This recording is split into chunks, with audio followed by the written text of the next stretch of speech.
Yeah. Yeah. Yeah, this is right.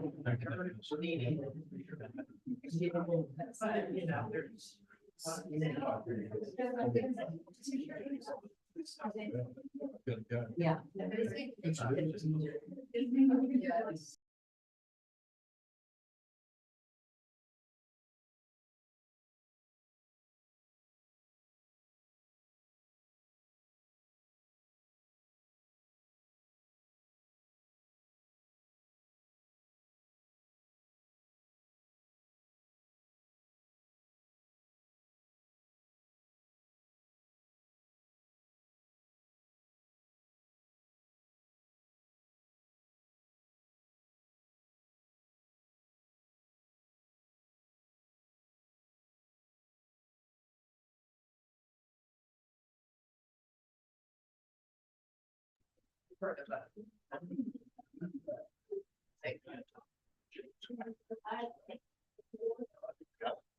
We understand it early. Is that right? I don't know where you're. There's a lot of room over here. You over here? I just don't know.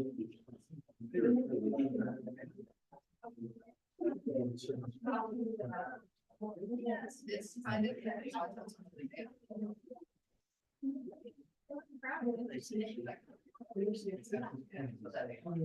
You guys doing it? Hello, sir. How are you doing? Better. Better. You sound way better. Yeah, thank you.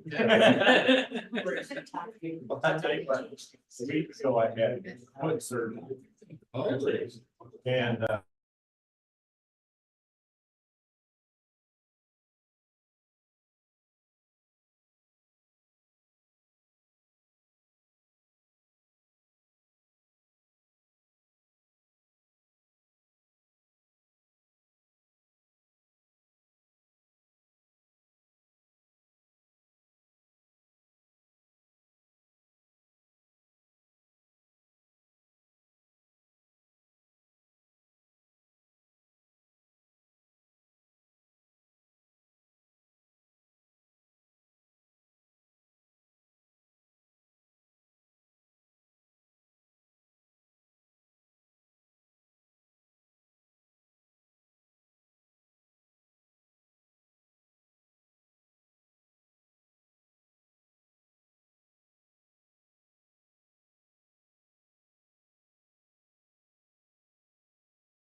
Julie, would you call the roll, please? Rhonda Bailey, Here. John Barnesmeyer, here, M. Peters, Here. Brian Holt, Here. Chad McInnes, Doug Rock. Here. Would you all join me in the pledge of allegiance, please? I pledge allegiance to the flag of the United States of America and to the republic for which it stands, one nation, under God, indivisible, with liberty and justice for all. Thank you.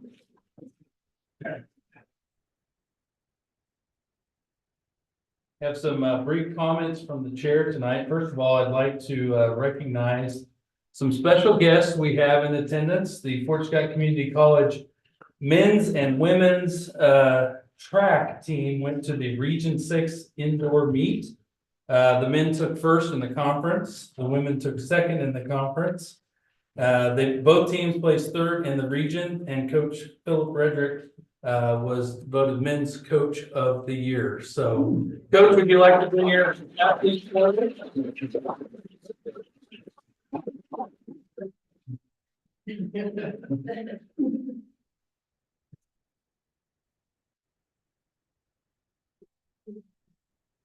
This is the men's 4x14. They broke the region record, Region 6 record.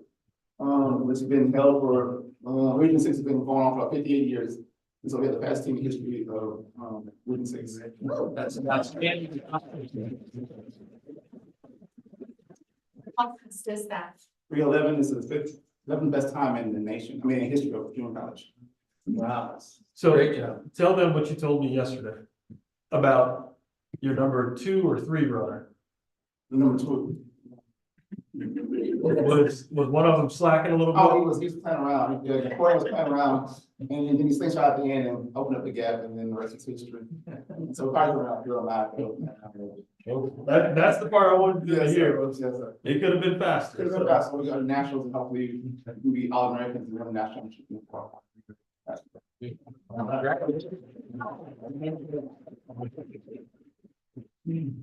And congrats to you, Coach, on Coach of the Year. Mark. Thank you, That's Mark. wonderful. Philip, if you guys want to stay, you're more than welcome to, but Okay, don't feel obligated. okay. If they gotta run or do something. Or do something. Did you mean the pun? And Jim, you had something. I have some comments to make. They're not very joyful. Past president of Fscc Community College, Jim Meisner, passed away last night. Unexpectedly. His funeral will be at the National Cemetery here in Fort Scott, and more information will be coming. But that was relayed by his wife, and that's all I know right now. What years was he? In the 2000 to 2010, I think, was Been maybe, after 02, because Dick was here in 02. well, he was employed here. Before that, Yeah. yeah, he was here, in 1974, maybe even before that, as wrestling coach, intro to ed teacher, assistant football. Then left here and went out to, gosh, I don't remember, Arc Our City. city. Arc City, as dean of instruction and other administrative duties out there, and came back here. As president. No, as dean of instruction, then he moved up to president. Mhm. Man. Yes, he was. Thought we would acknowledge that. It's, he passed way before he should have. Yes, thank you for letting us know about that, and let's keep his family in our prayers if we could. Item B, comments from the public. Ann? Good evening, board. Thank you so much for allowing me to speak. My name is Ann Dare, and I have a question, one particular question about the treasurer's report. So if you want to go ahead and get to pages 10 to 16, and I'll go ahead with my opening remarks. Several weeks ago, there was mention of a program at Fscc, I believe, called IDEA on Facebook. I'd never heard of IDEA, nor was I able to find out much. It appears to be a national program of some sort that helps junior colleges do something. I did notice, I kind of just left it alone. I did notice on the treasurer's report this month, fund number 37, migrant ED, I assume is education, and then IDEA. There are 4 spaces there, then migrant ED Iowa. And then if you go on down, towards the bottom, there's IDEA, National Pass Funds, and then several others. Looking at this, so I still don't know what it is. I don't know what it does. I don't know how it benefits the college. Probably should have asked those questions, but I decided not to. You look through July, August, September pages, and everything looks pretty good. I don't know where their money comes from. I don't know what they're spending their money on, and I don't understand where the revenue comes from. By the end of October, you see that the ending cash balance is $182,721. And I'm going to guess that the very last column that says PO, the purchase orders, for some whatever reason, there's no cash balance, but they have the audacity to ask for $330,000. Then you go to November. This gets worse. Ending cash balance is $623,000. December, $682,000. Then you end January, just last month. For some reason, between December cash balance and beginning cash balance of the treasurer's report, there's $76,000 unaccountable. The ending cash balance ends up being $665,000, and then if you follow the migrant ED Iowa, there's another $227,000 in the hole. Totaling, you go down to the bottom, the past, let's see. So the idea funds due from to whatever fiscal agent funds and then other grant funds, there's over $900,000 there that are somewhere, are not to be found, at least in the coffers of Fscc. So then I decided to go on a minute search, went back to April of 2022. There was nothing in the minutes of 2022 about IDEA. The first mention is January 23rd, 2023. Item F, approval of Institute for the Development of Educational Advancement Board Members. I pulled that meeting up on YouTube and watched it. It was just a simple asking for a motion, vote passed, no discussion absolutely whatsoever. The additions were, so I don't know if there are more board members than these. I don't know if these are new board members. Says they are Alicia Johnston, Dave Elliott, Julie McDaniel, Cindy Bartlesmeyer, and John Farrell.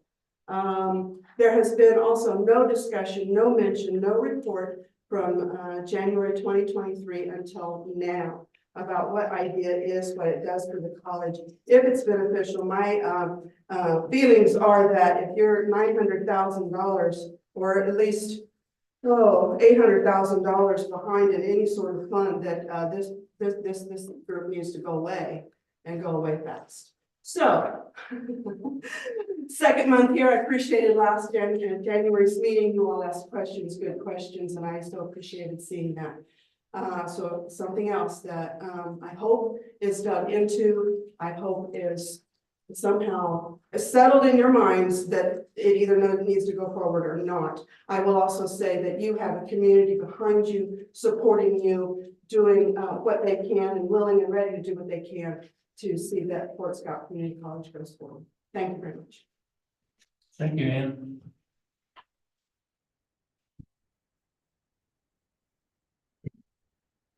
Item C, review of programs. Volleyball. We have Coach Trish Ann with us tonight. What page are you on? 4. Okay, thank you. Thank you for having us tonight. My girls are going to introduce themselves, where they're from, and their position. This is just some of the girls. I'm Austin Farrell, I'm from Fort Scott, and I'm in Rice, outside here. I'm What Sarah, year? Sophomore. I'm Sarah Goble, I'm from Girard, I'm a setter, and I'm a freshman. I'm Haley Shaw, I'm from Wichita, and I'm a freshman, and in DS Libero. I'm Amber Anderson, I'm from Overland Park, I'm a freshman, and I'm an outside BS.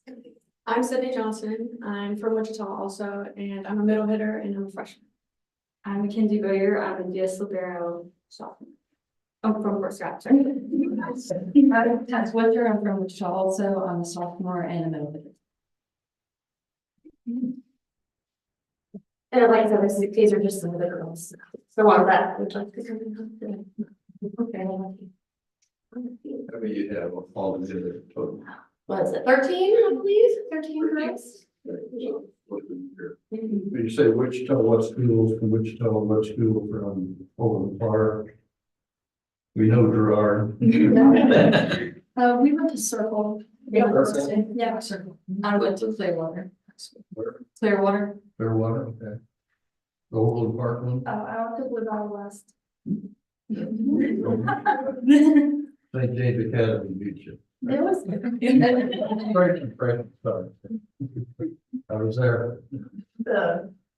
We'll just get started.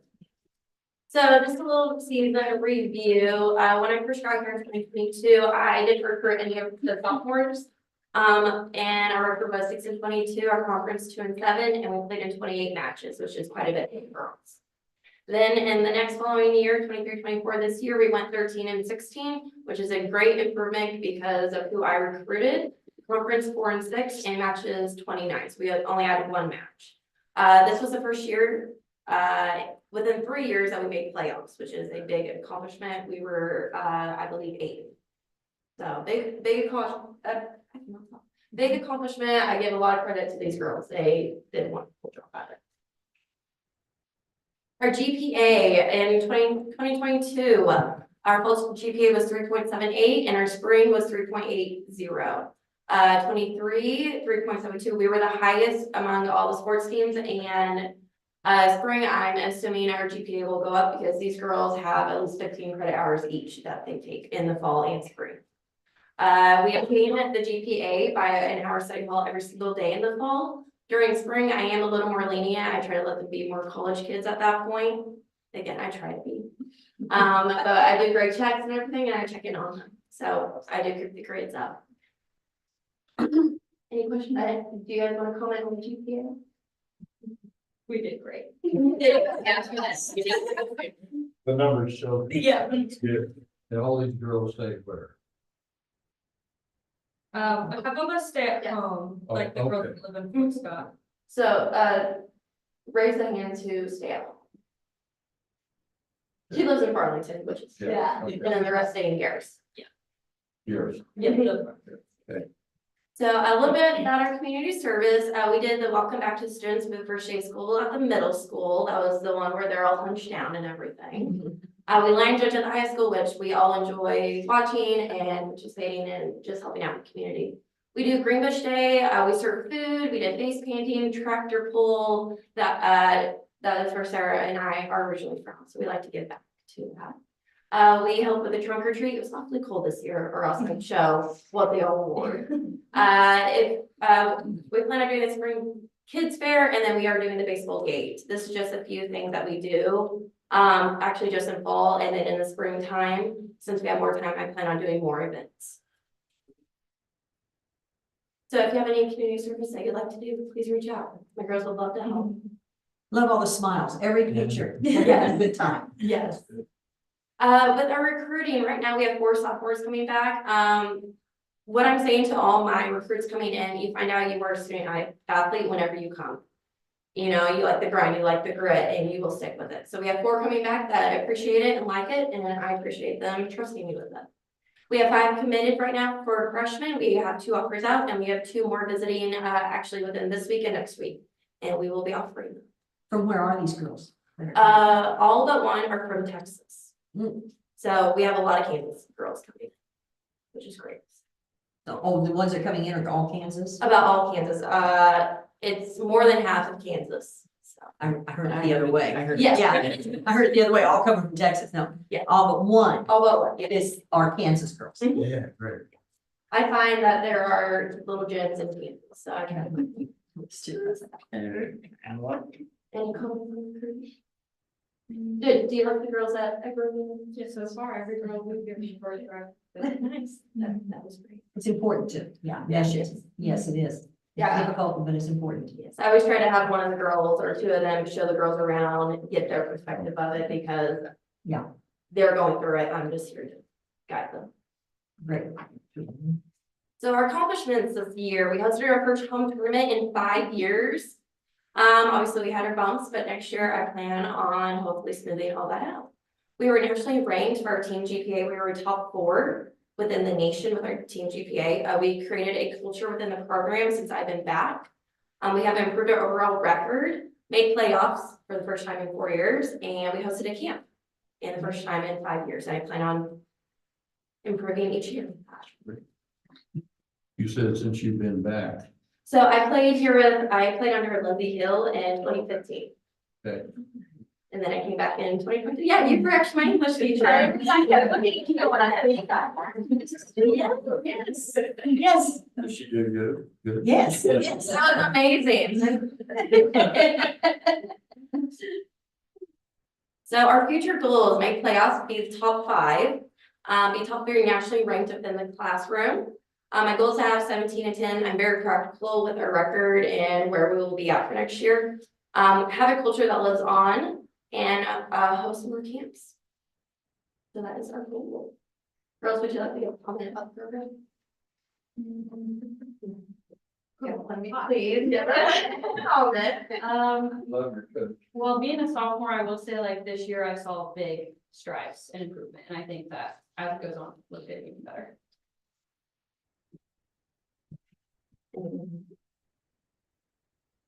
I feel like being as a freshman coming in, it was a great environment to be a part of.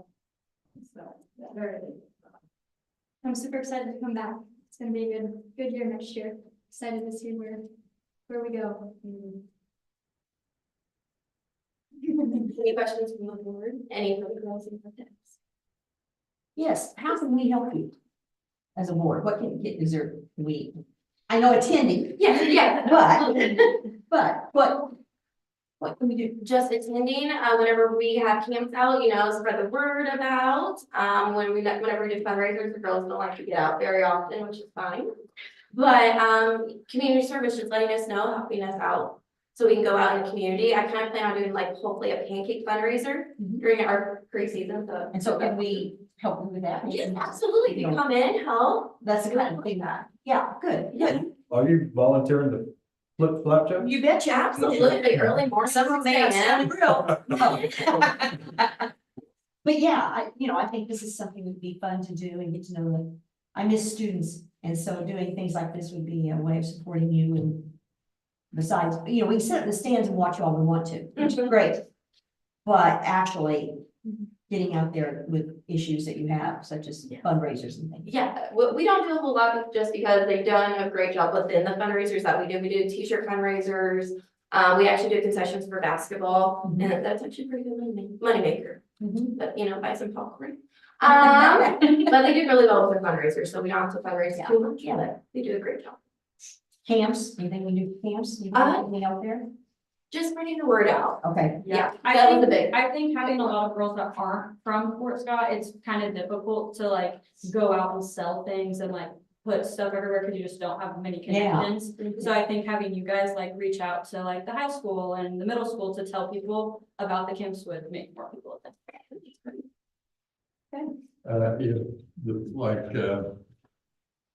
The community, the board, sometimes I don't know when you're playing. I have a granddaughter that plays basketball at Lewisburg, and gosh, we know because it comes out on a Sports Connect the day of or the day before that we know. A lot of times we don't know when you're playing. No, that is very fair. Sometimes I will admit, I forget to put it on my face, that is my fault. I found better. No, But we absolutely. do get it in our emails. I just saw that for this week, the weekly emails for the The campus. Yeah, the weekly bulletin is there on there. What happens all this week? I'm not sure if I get that. That could go to your Your FSCC. FSCC. It should be from Jared Dorsey. Yeah, Check that. has game times and everything for the whole week. But I will do better at posting on our Facebook and Instagram page, so. So we can share those and. Yes, absolutely. Congratulations. Thank you. Any more questions? Thank you, great. Thank you. Thank you, Brad. Thank you guys. Thank you.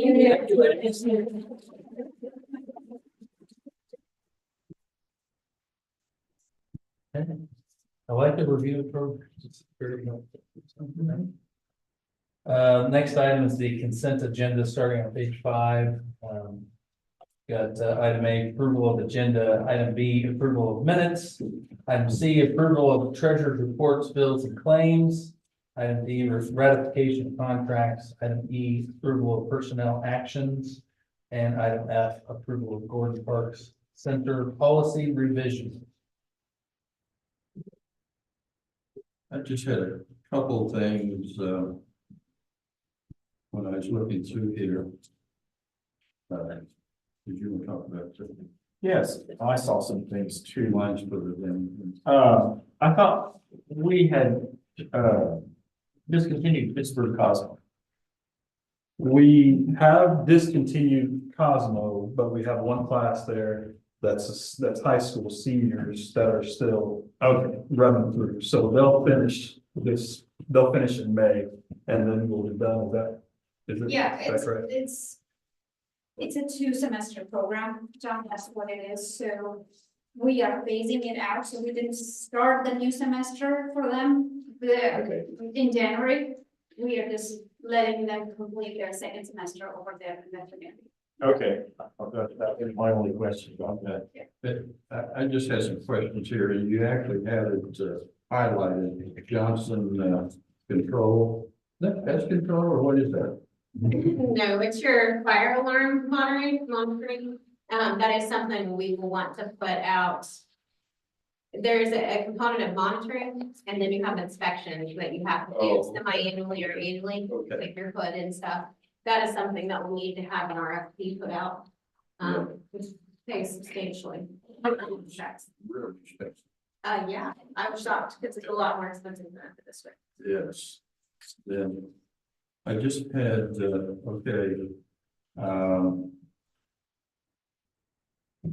and this is for the buses, I'm sure. Master renewals is for the buses, and you've got paid all the way down through June, so in other words, our calendar year. You did that on a couple things, so I'm assuming we've got the money, so pay them. No. Oh. I know I was told that there might be some clarification questions on how we've done those. So some of the biggest challenges we've had is finding out what else is out there. Oh. And so what we're doing is we're setting up a purchase order to put in place through the rest of the year so we can better calculate where we're going to end up next year. Okay.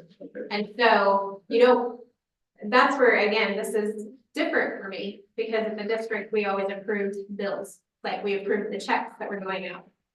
Down the road, I think that's something you want to consider, just because your PO can change in amount, whereas your check doesn't typically change. And so that's the whole reason why we're setting up all these POs, is to better get a handle on what all expenses you have out there.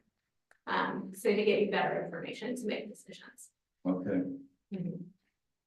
And on page 29, Wood River Energy. That's your gas. Okay, that's kind of what I figured. It's your gas. Okay, that's all I have. Okay, 32. What is lease? They have a lot of lease finance. What is that? We lease a lot. I think we've kind of been attuned to that. Again, I'm used to building a budget where we pay a lot more in cash for items, but we rent our copiers, we rent our printers, we rent our transit vans, lots of different things. So those lease finance in that Lakeland office are those type of items. And so what I've had my staff do is go through and put those in through the rest of the year so that we could get. So we can see what's coming. Yeah. Okay, and the shuttle lease, that's what you were talking about a minute ago? Yeah, that's your big shuttle. Then that's used for sports teams or anything along that line? Yeah. Okay. And so typically what I would recommend, or what we've done, how I use purchase orders, is when you set up a contract, you set up a purchase order because you committed to that contract at that point. Yeah. And so when we don't do that, then we get these surprises, which are fun.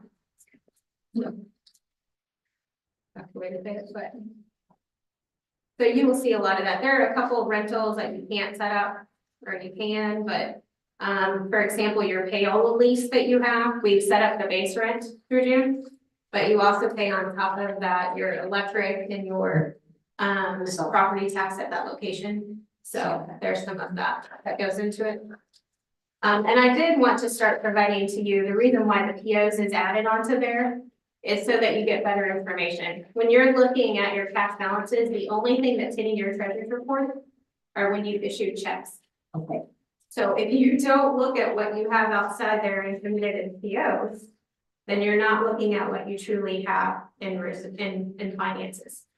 That's where if we had provided to you in June what you had outstanding in POs relation to your cash, it would have been much more obvious to see that you had very little cash going into the year. So.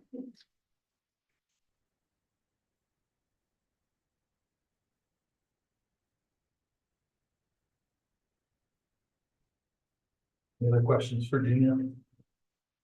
Thank you, Gina.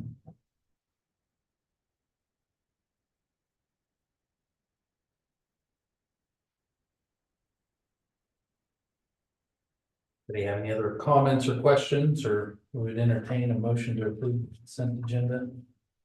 Make a motion, we approve. I'll second.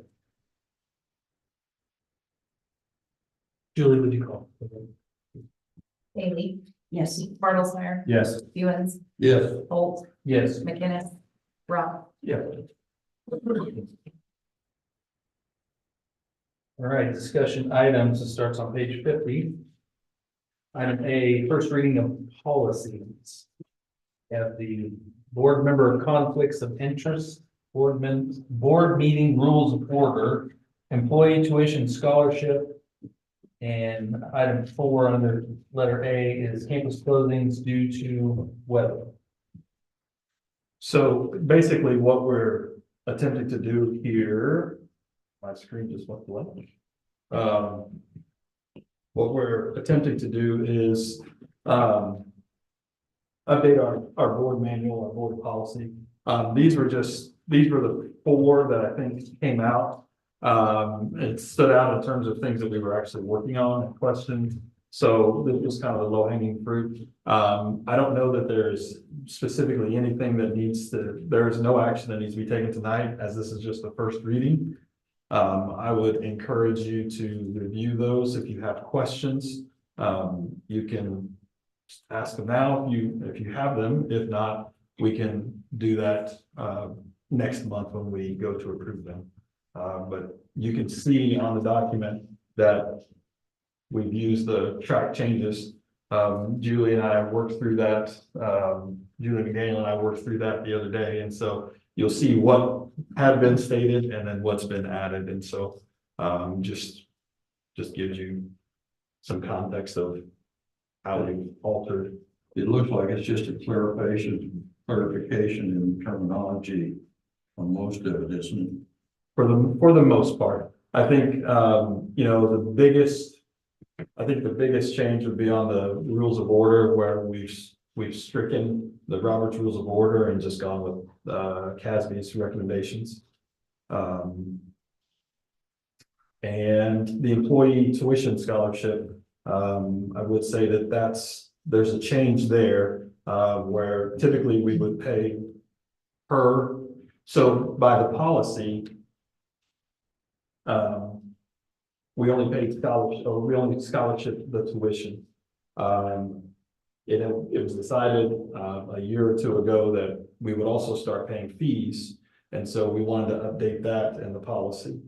But it didn't distinguish at what rate we would pay the fees back. So the recommendation is that we pay it back at the in-district rate versus the out-district rate. So in-district rate is $47. Out-district rate is 62. And so this really would have an impact on folks who are in Miami County, down in Crawford. Essentially, it would cover all but $14 per credit hour is what those folks would end up paying. I'll show a slide in just a little bit that will talk about how much we're paying in the Bourbon County tuition waiver, to give you kind of a mindset of what that looks like, but that would be the bulk of it.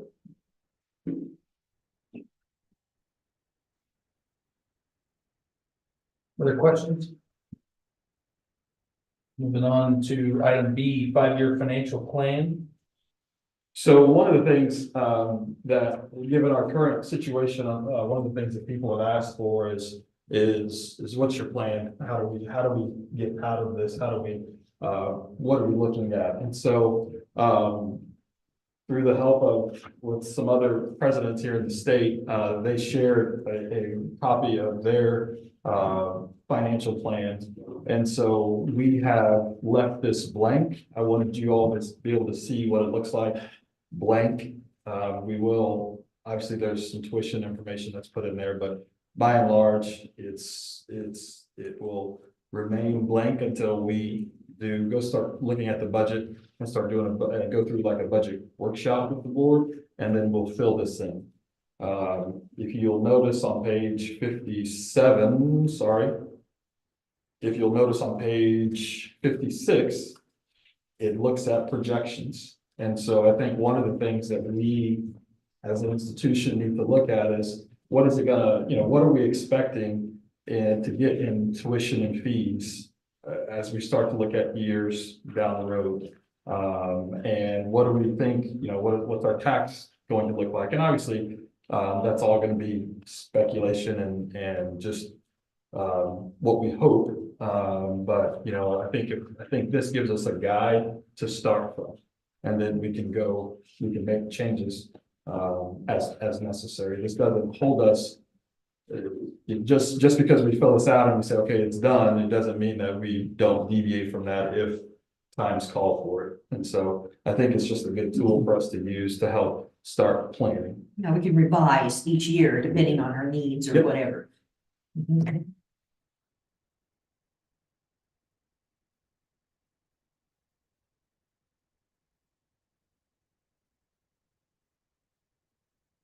I also appreciate on page 54, it's got, what your assumptions are for credit hours and head count and all those things, so you can make adjustments as you go and those numbers start coming in. Is there anything on there though for technical reimbursement? Do we? When you say technical reimbursement, you're talking about from the state, Yeah. from like CTE? Mhm. Yeah, that's gonna be a moving target. I knew it would be, That's gonna be a but I moving just target. thought, I didn't know whether, because I like the schedule, like Brian said, and I just wondered if we could underestimate maybe. You Put know, it on there, yeah, and put it on there, I am thinking, so if you look at,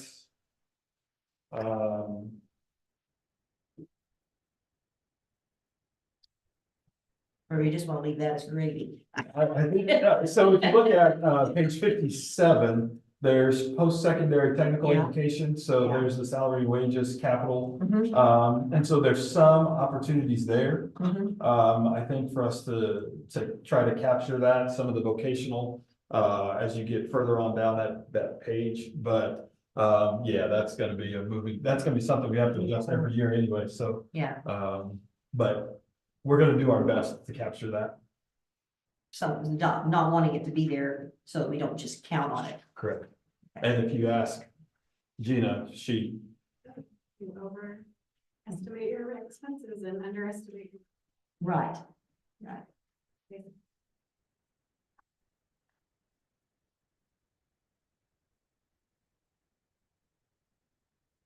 Any other comments or questions on the 5-year plan? So when are we gonna start filling this in? so we'll continue working on it, and then at some point, we'll decide when we're gonna do our budget workshop. And then I think that's when we'll really get to the heart of it. But I will say that I don't want this document to be a document that the administration hands you. And so I really want some feedback, some interaction with the board, because I think this will be our document as we move forward, so. So, yes, we will start working on it. Is that something that you think, are you targeting like May or? I would say probably June, maybe would be an ideal maybe time for us, because school is out, we can, we'll have some enrollment figures. The session at the State House most likely will be finished, and so we'll know some information from there. So this summer, I think, will be an opportunity for us to really hammer this out.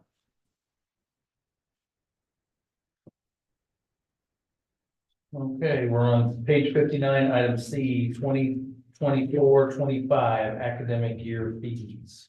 So we were hoping that we would have numbers for the board in terms of what our fee projection will look like and how we intend to increase.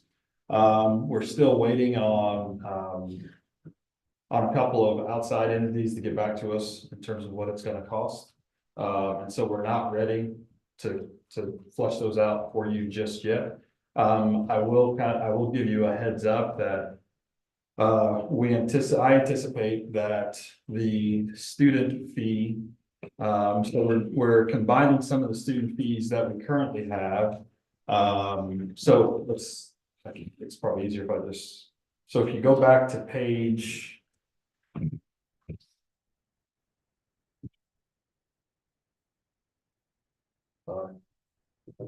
Um,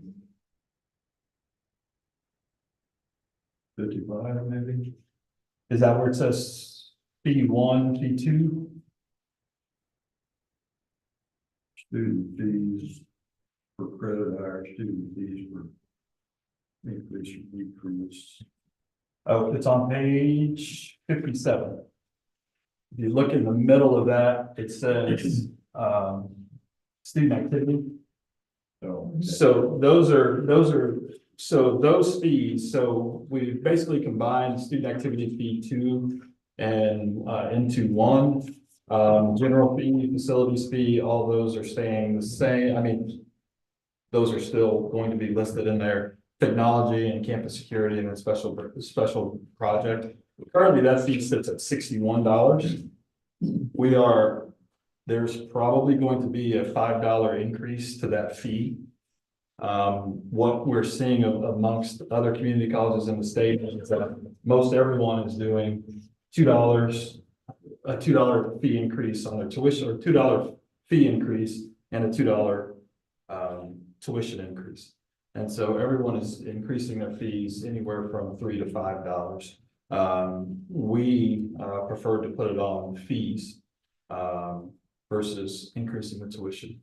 And so we are projecting that's going to be the case. It's going to be about a $5 fee increase with next year. If we do increase, I'm not saying we will, I'm saying we won't, but we might spread that out amongst the tuition as well, and not have such a jump, so to speak, on the activity sheet. But we're projecting about a $5 increase there, and then anywhere from on housing, anywhere from $100 to $200, $100 to $200 based on what Great Western lets us know on our CPI. Where are we in comparison to other community colleges as far as fees go? Currently, we sit 11th out of 19. I thought we were pretty low. We are, and so maybe we could go higher, but we are. I think that's a good number. A student that takes 15 hours, I think it's $70. What did he say? $75. So $150. It's a $150 increase over the course of over the academic year. So if we land there, executives will keep talking about it, but that's kind of where we're at as of right now.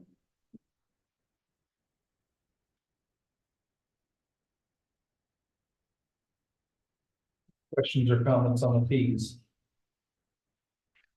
All right, on page 60, we've got item D, Fscc Hall of Fame guidelines. Appreciate you putting this in the packet. This came up in the last meeting. I guess I'll just read through this real quick. Following on the current guidelines for admission to the Fscc Athletic Hall of Fame, philosophy is to recognize outstanding athletic and alumni who have successfully participated at and represent Fort Scott Community College. Criteria for membership in the Fscc Athletic Hall of Fame: 1, has received postseason athletic honors while attending FSCC. 2, has successfully coached at FSCC. 3, has successfully coached receiving honors at a program other than FSCC. 4, is a contributor or supporter of the FSCC athletic programs. And Dr. Kegler and I were discussing this. We think those are any of those criteria, like not all of them. You don't have to do all of them. It's if you meet any one of them. And then in addition to 1, 2, 3, 4 above, candidate must meet all of the following Number 5 is a solid citizen of their community. Number 6 has successfully completed either a 2-year or 4-year degree. Number 7 is not eligible for nomination until 4 years after competing or coaching at FSCC. The committee has the discretion of adding requirements to the general criteria for the Hall of Fame membership. So there was some questions brought up by Mr. Anthony, who's here with us tonight, at the last meeting, about whether we consider making any changes regarding the degree. Is that right? That's the way I understood it, that was, you had to have a degree or attained a degree from here in order to be eligible to be in the Hall. Yeah, it doesn't really read this way. That they just have to have a 2-year or 4-year degree. So there's a nomination form on the athletics website. If somebody would like to nominate the candidate, where does that actually go? Do you know where it goes? I believe it goes to the athletic department or athletic directors email. Okay. But I will verify that. Who would that go to now? It would go to me currently, which will get a quick forward to either Tricia or Blake, who's helping out on the day-to-day side of that. But yes, it would be received. I would say that number 6 does say has successfully completed either a 2-year or 4-year degree. If any of those students have yet, a lot of students, it's not uncommon for a student to come here, get some courses, and then transfer before they get the degree. If they transfer those credit hours that they receive at the 4-year school back, we can still grant them a degree. And so they don't have to have even graduated from the 4-year institution that they are transferred to. So In Nathan's case, I know, he was here for 1 year. And then he went to Ohio University and got his, he played all 3 years at Ohio University and got his degree. So sure. I know he's not a problem. Okay. So if there's any concern about the others, we're more than glad to issue a degree. Helps our completion. So just based on, the guidelines that were presented here, I don't think any changes need to be made to what we've got. But Do you have a copy of this? I do not. Okay. I read it this morning. Oh, okay. When it was on Fort Scott Biz or whatever. It was on. okay. Do you have any concerns with it? No, I just, when I had talked to Tom in the past about it, and to me, I think it's silly that we have a potential. I mean, I don't know if the guys would give $10 or $100,000 or whatever, but you have 4 current players in the NFL that went to this school. Yeah. I mean, it just, to me, and I know Nathan, he said to me many times, I want to bring my wife back to the town that gave me my shot. To get to Ohio University, to get, to the Canadian Football League where he won the Cornish Award 2 years, and then now to the NFL. So I just think it's silly that we, as a junior college, they're giving that honor they deserve. I think the next step is the nominations by. Yes, Somebody. I agree. That could be you. I will have that done tomorrow. You want, Go ahead. no, go ahead. No, you go. I was just gonna say, when you do that, you wanna shoot me a message that says, hey, I sent it, and then we can confirm that it landed in someone's inbox. Okay, who do you want me to send it to? It's scary that she and I were thinking the exact I same told thing. you that earlier. You did, should be you very did. brave. I have Julie's email. Then just go ahead and email I'll me just send it to you, Julie. Perfect. and we'll track it down. If One it's not for each, there. one for each one. Whatever's easiest. Okay. You can do one for each one or put them all in Okay. separate attachments, that's fine. Okay. And again, I would be more than happy to help, head that up. I would love to do that. That's right up my alley. Okay. Thank you. This has been recorded, so we. Hey. You're stuck on it. The golf tournaments that I do, this would be cupcakes. Okay. Question. On this number 6, has successfully completed either a 2-year or 4-year degree. We're just saying that that's a blanket thing. It doesn't have to be before Scotch. Oh, no. Correct. Yeah. Okay, I just want to clarify that because it sounds fine.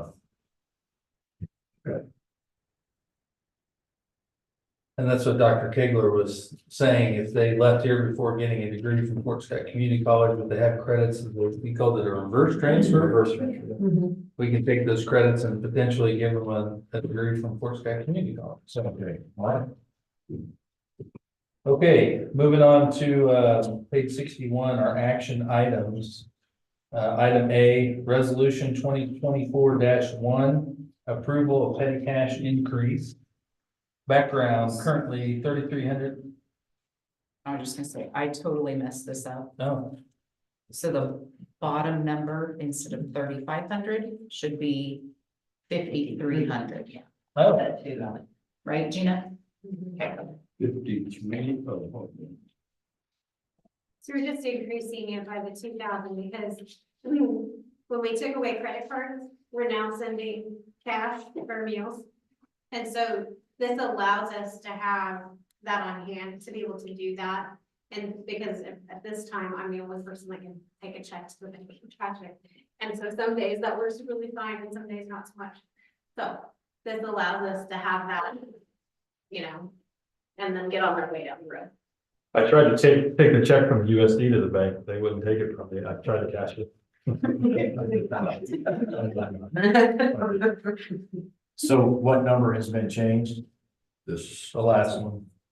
It's recommended the FSCC Board of Trustees increase the allowed petty cash amount from 3,300 to 5,300. Okay, Choose this. okay. It's testing this. See if She anybody caught it. takes And you're an English and band person, right? I know. It's this side of the brain, not that. I make a motion, we make an adjustment to 5,300. I second it. It's been moved and seconded. Julie, would you call for the vote?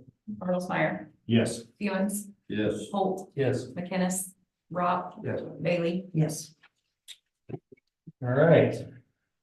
Item B, resolution 2024-2, consideration of Sycamore Grove Apartments lease agreement.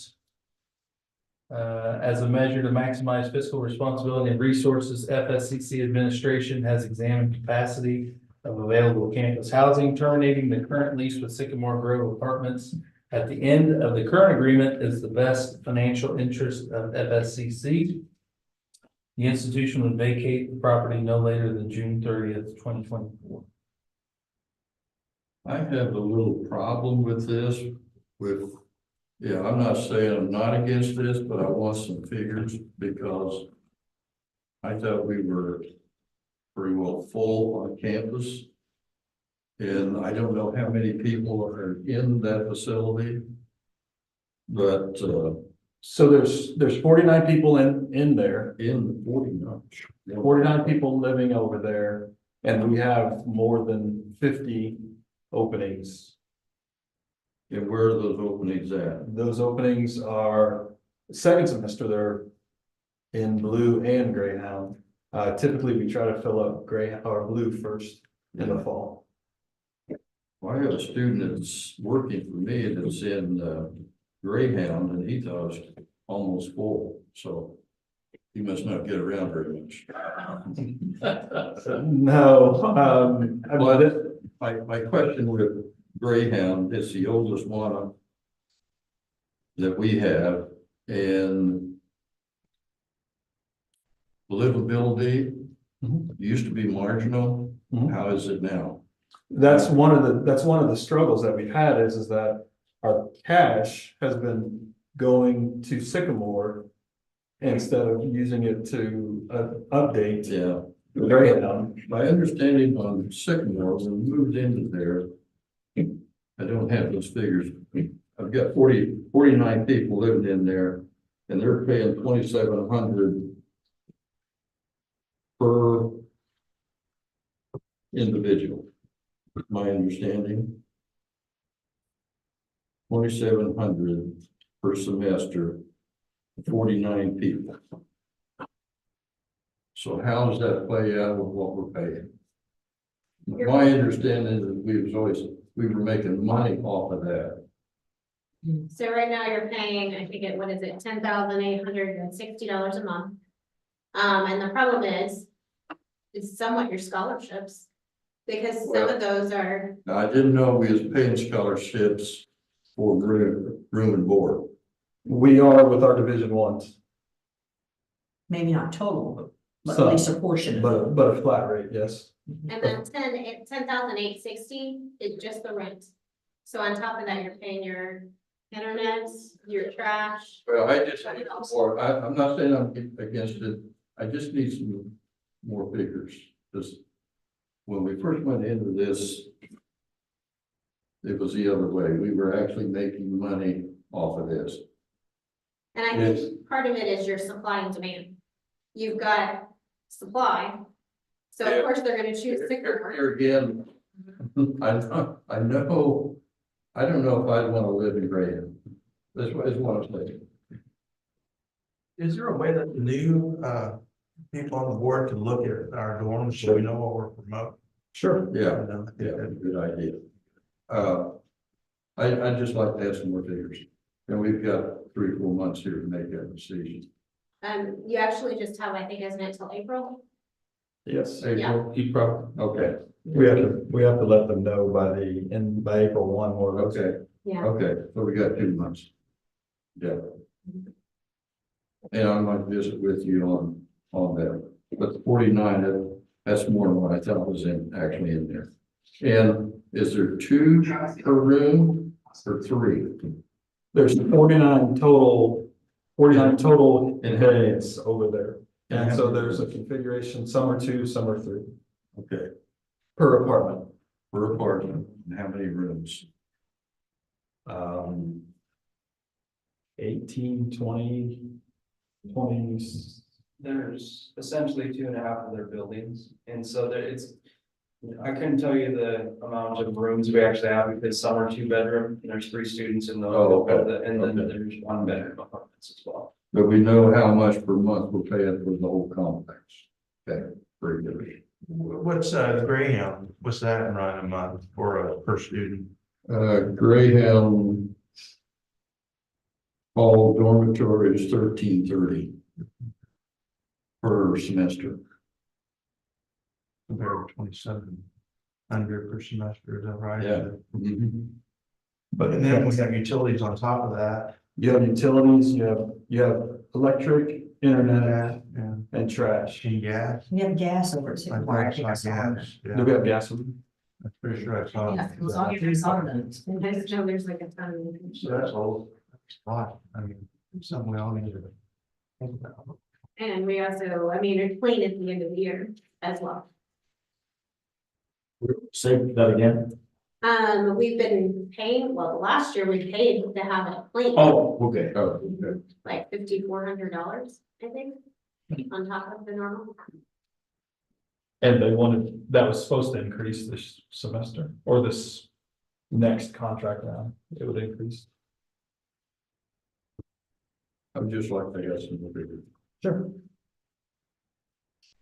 Would you like for us to bring that back? We need to table this until next month. You need a motion for that.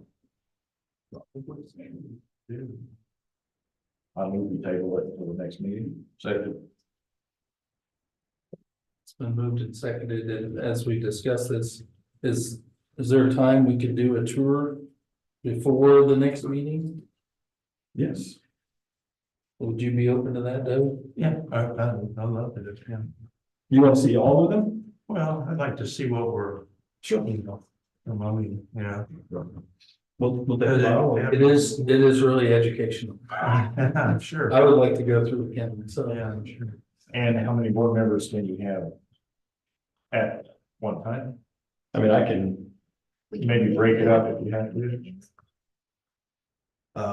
Only 2 at a time. I mean, if you guys if you guys wanna do tag team partners, I'll take you two first, I'll take you two, and then we have the last two, Okay, well, we can fix that before the next board meeting. Yes. Okay, that'd be great. Julie, can call for the vote. Stevens, Yes. Holt, Yes. McInnes, Rob, Yes. Bailey, Yes. Bartlesmeyer. Yes. All right, item C, resolution 2024-3, approval of bank signee resolution. Following this is an updated resolution identifying approved signers for bank accounts associated with Fort Scott Community College, Booster, and the foundation.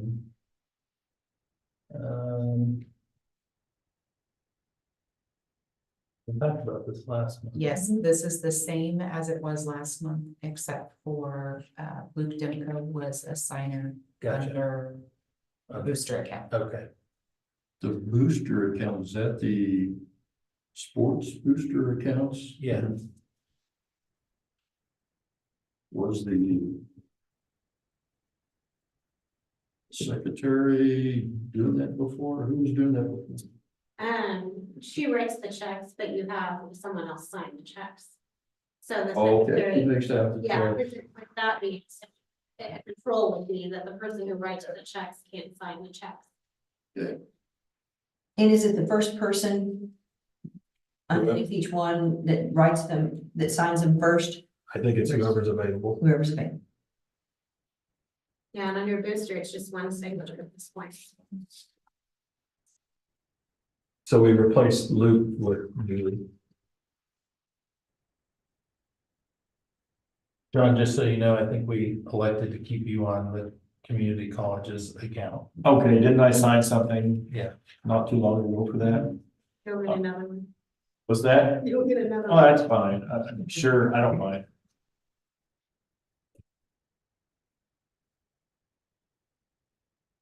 Be happy to have a motion. Thank you, Doug. Second. Jim, Julie, call for the vote. Holt, Yes. McInnes, Rob. Yes. Bailey, Yes. Bartlesmeyer, Yes. Stevens. Yes.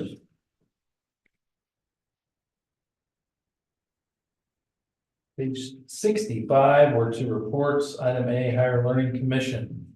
So, the Higher Learning Commission, HLC committee is meeting every other Tuesday, so we'll meet next Tuesday.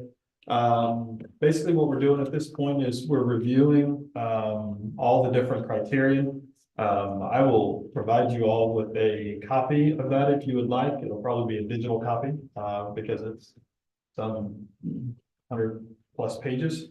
But we're taking a look at each of the criterion, and we're looking at things that we have done since 2020. And we found some areas that we're doing well and some areas that there's some opportunity. And our visit again is scheduled for October of 2025. We do have to submit our document sometime before. I'm gonna give us a deadline of August 1st. But it's late August, and we don't have to submit it.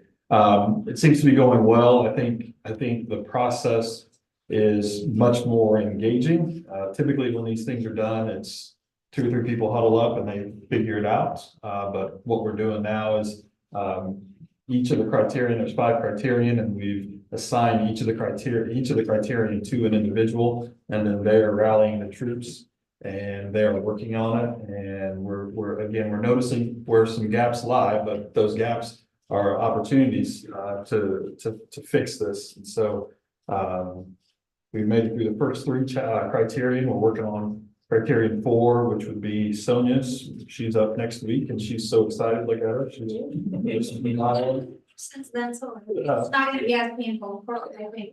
So, you know, I think we're gonna be more than ready when that time comes to submit that, and we'll have a really, really good document. I did have some feedback. So in a previous meeting, we had either done some sort of encumbrance or something where we scheduled to take like 6 or 7 of us to the HLC conference in Chicago in April. And based on some feedback, we decided that it would not be in the best interest to take as many people. There were some concerns about, well, how much is that gonna cost? And so we took some notes and we reduced that. So we're sending 3. There's 3 of us that are going, and so we will. I have to go, and then Sonia and Sarah Sutton will be the other 2 that go. And so we will attend that conference in April. So April in Chicago in April, you never know what you're gonna get. Yeah.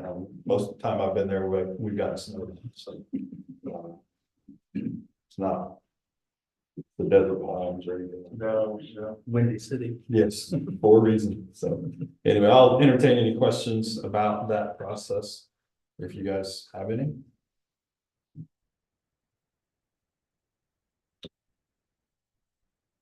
No questions. In South Chicago, right? It is not in South Chicago. It is downtown, right off the Miracle Mile. So I'm glad you're gonna send that to us. I'd like to look at it. it has changed Yeah. since your time, Yeah. and so I will get that sent over to you. Item B, Gordon Parks Museum. I think, yeah, Kurt did do a report for this meeting. I will say, I was over at Neosho County Community College last week. And I visited with one of their vice president, and she said, the guy who does your Gordon Parks Museum. I said, you find my Kurt Sharp? And she goes, yes, that's his name. She said he did a fantastic job presenting to our group about Gordon Parks and his life and legacy of and issue a presentation on Black History Month. And she said, we would love to have him come back every year and talk to our students. And I said, well, just book him. I'm sure he'll be available. So, you know, that was completely unintended. I was not expecting it. And for them just to talk about the gym that we have in Kurt, I think is fantastic. I think he does an excellent job with what he does. You can see the Black History Month mural as you come in the door. Last week he hosted, or with the Lowell Milken Center, we hosted the chamber coffee. Had about 40 people here for that. He just, you know, he really does a good job. We've got the Kansas Museum Association coming in several months, and he's doing fantastic. So I appreciate his efforts.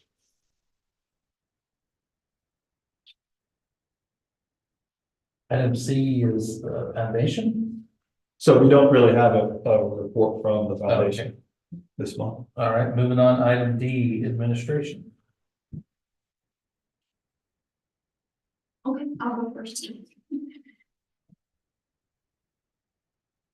On my side, after I got the approval for both the programs, John Deere and heavy equipment from you guys, I submitted all the forms to K-Board, and they accepted our John Deere certificate and John Deere associate program. I had to put some data in CADs, like the way it's gonna look for our certificate, so they accepted that. It's gonna probably go to TEA. Actually, this Thursday, they're gonna put it on K-Board website for 10-day comment period for all the other colleges to look at. And then it's in March, it's gonna go to TEA, and then the FATE is gonna be decided for that program. On the heavy equipment side, they asked for some more documentation. So I'm gonna provide that, and they'll probably miss the deadline for it to go to 10-day period or to go to TDA for next month, but it's gonna be on the following month for that one after I provide all the documentation. I do have a meeting with K-Board on Thursday morning just to clarify some things about the heavy equipment program, because they talked about Promise Act and they want to make sure that we are putting in correctly what they're asking for. The other thing I'm working on is fall schedule. Again, it's gonna be a 4-day class schedule, so just trying to make sure we have a balance of online, hybrid, and face-to-face courses. I'm gonna meet with my division chair people. They have sent me all the schedules, but we're gonna sit down and look at all the schedules for those departments to make sure we have an even distribution of courses at certain times, because I know everybody's favorite class time is like 9 o'clock or 10:30, and they want to be done by 11 or 12 o'clock, so probably we won't have it evenly distributed. On the nursing side, I've been holding weekly meetings with nursing faculty in our nursing tech, not with nursing faculty, sorry, nursing task force has been meeting weekly, and just wanted to let you know the annual NCLEX pass rate for last academic year was 78.95%. We need 80%, so we're pretty close. We were pretty close last year. And the cohort which graduated in December, 100% of our students passed the NCLEX. Really job they're doing. I mean, all of those, I mean, our interim director and associate dean Vicky, they're doing a wonderful job. On the assessment side, I've been creating and helping people with their rubrics and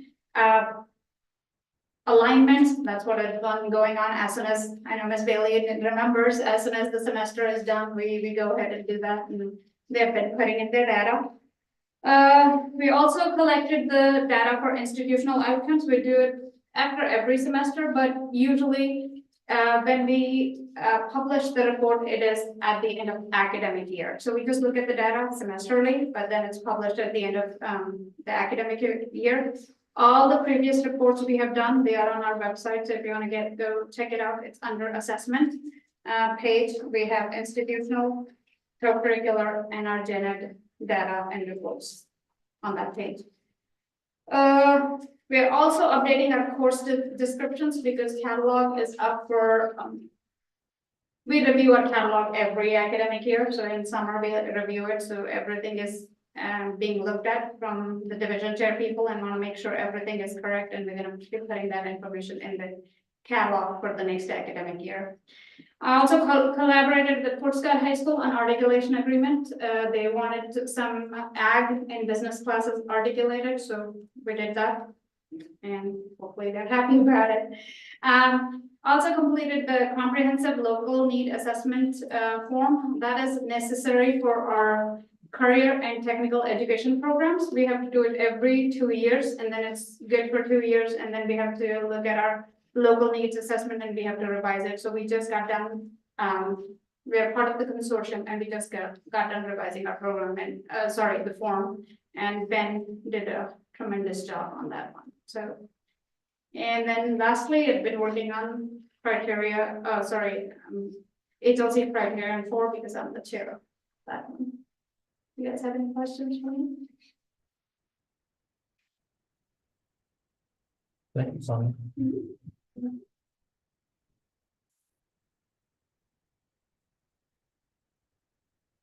The last time we get that from. Hi, I did include quite a bit in my report this month, but I'll stand for any questions and I will briefly go over everything. Campus security and student life, I'd like to thank Alyssa Martin. She works as an athletic training technician. She was a student of ours a couple of years ago. And she's filled in for Marcy through her housing director position. And she's done an excellent job trying to just get updated on everything. It's a huge job. And she's really done an excellent work just being able to get caught up and understand how housing at a community college goes. And there's a lot to it. And just the training side of it is kind of, baptism by fire type thing. And she's done a great job, and she's got a great working relationship with the students that are living in the halls, and they are seeing her in a whole different light than outside of the training room. And so thank you to her for everything that she's done. We are opening our housing application for next fall on March 1st. And so that'll open at 8 o'clock Eastern or Central Standard Time, and I have to say that because when we open that, it is a mass amount of applications that come in because we go on a first come, first served basis to where if we only have 40 apartments and if they want an apartment, they have to be one of those first 40 to be able to be put in there. And so it opens March 1st, 8 o'clock, and we'll sort them all out in the coming weeks after that. It's always a fun process to be able to do that. In the advising office, Ashley's done an excellent job working through our Kansas Board of Regents OCR audit, which when they visited our campus last spring and walked through all of our CTE areas and identified things that are not quite perfectly in compliance with federal regulation for ADA and all of that. And so she's done an excellent job of organizing all that, and Jared has got a to-do list at home and also at the college. And it's some of the stuff is very simple, like lowering the mirrors a couple inches, making sure that soap dispensers are at the right areas, covering pipes underneath sinks and stuff like that. And we're pretty happy with where we're at with that audit. It's a non-punitive audit. It's the Kansas Board of Regents just comes in, looks at all of our facilities and says, you know, this is something that you might want to focus on. And so she's heading that up and she's done a great job. Trio is very active. They've got 143 students and have been helping them on a daily basis. Courtney in the registrar's office, on top of working pretty much daily on our Genzabar implementation with Ben Souza. She's been processing a lot of first rosters and transcripts of students that are moving out. And it's going to get pretty busy here as we get to the end of the season for her.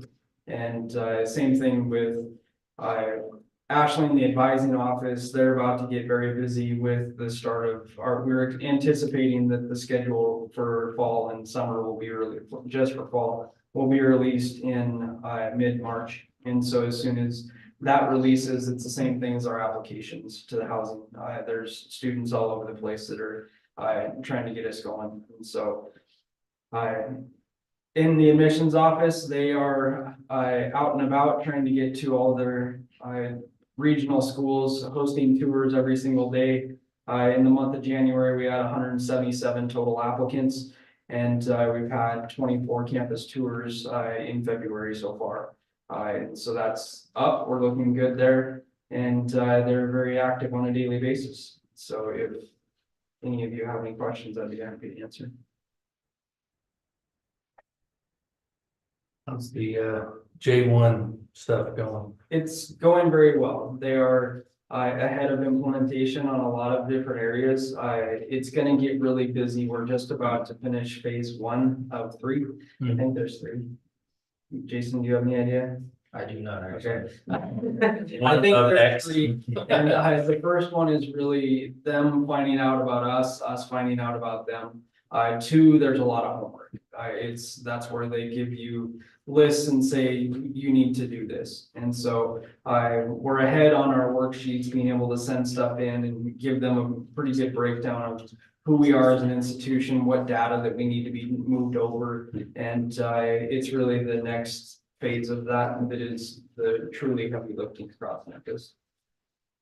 And I mean, rough timeline wise, I believe we got 2025 is when it's about a 18 to 24 month total transition, and we're in the middle of that. So it'll be like fall of. We are actually planning on doing it before fall. That's the timeline we have because by summer we want to be done with it. We don't want to deal with it. Because once the process starts, it's not going to be a good. Makes sense. Are we still planning to do financial aid in January?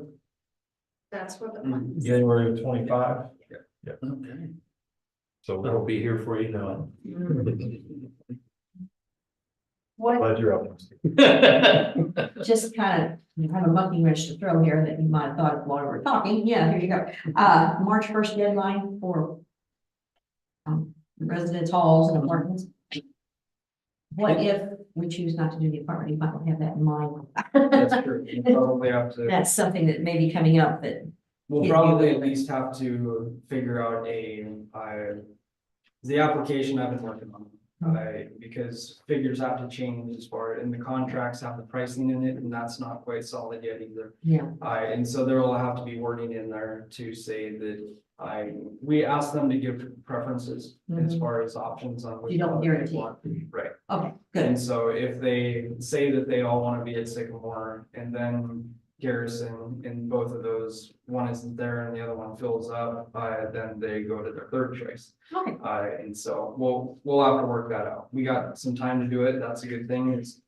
We open the applications, but we really won't even start looking at assigning students until after everyone's, graduated and those students are gone. All right. And what can we do as a board to help with recruiting or retention? It's a great question. So part of our strategic enrollment management plan is looking at what do we do well here? And what we do well here is not necessarily our facilities, and it's the people that are here, and you are certainly a part of that. And so one of the pieces is we're implementing a mentor program where every student that enrolls is going to get a mentor, whether it's faculty, staff, or and we'd like, that would be excellent. I mean, if you guys were, you would be right back with them. Because it would be, as soon as they, we have some great programs on campus, but not all of our students are captured by those programs. And so like John Hill, for example, in baseball, he has sit-down conversations with every single one of his kids every week. We have kids who don't do that. And so there's no build of a connection that builds a trust here with somebody. So that's one of our ideas. We've had a great response. We've had over 40 people now at the institution volunteer that they want to be one of the FSCC mentors to reach out to whoever it is that they're assigned to. And so that's quite a few. That's a non-paying job. Sorry. I don't care. Yeah, I would do it. I would do it. Our employees are, they've got a lot on their plate anyway, and to be able to take on something like this, to be impactful figures at FSCC, to make sure that we can not only recruit the students, but retain them when they're here. And build that connection to what makes FSCC so special to everybody.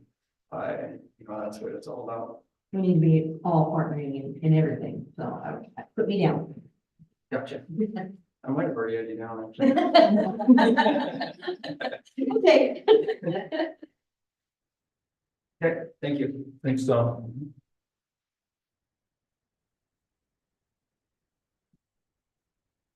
So as far as the packet goes, I kind of did more of an update. I don't anticipate it being that long going forward.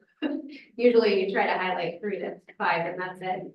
But I would encourage you to come visit this work. I mean, I think that's been the consensus is how do you help? We do have a lot of apparel with mugs. We have the athletic teams sell stuff in that bookstore that goes back to the program. So definitely take advantage of that. As far as the business department, really, it's going to be a process.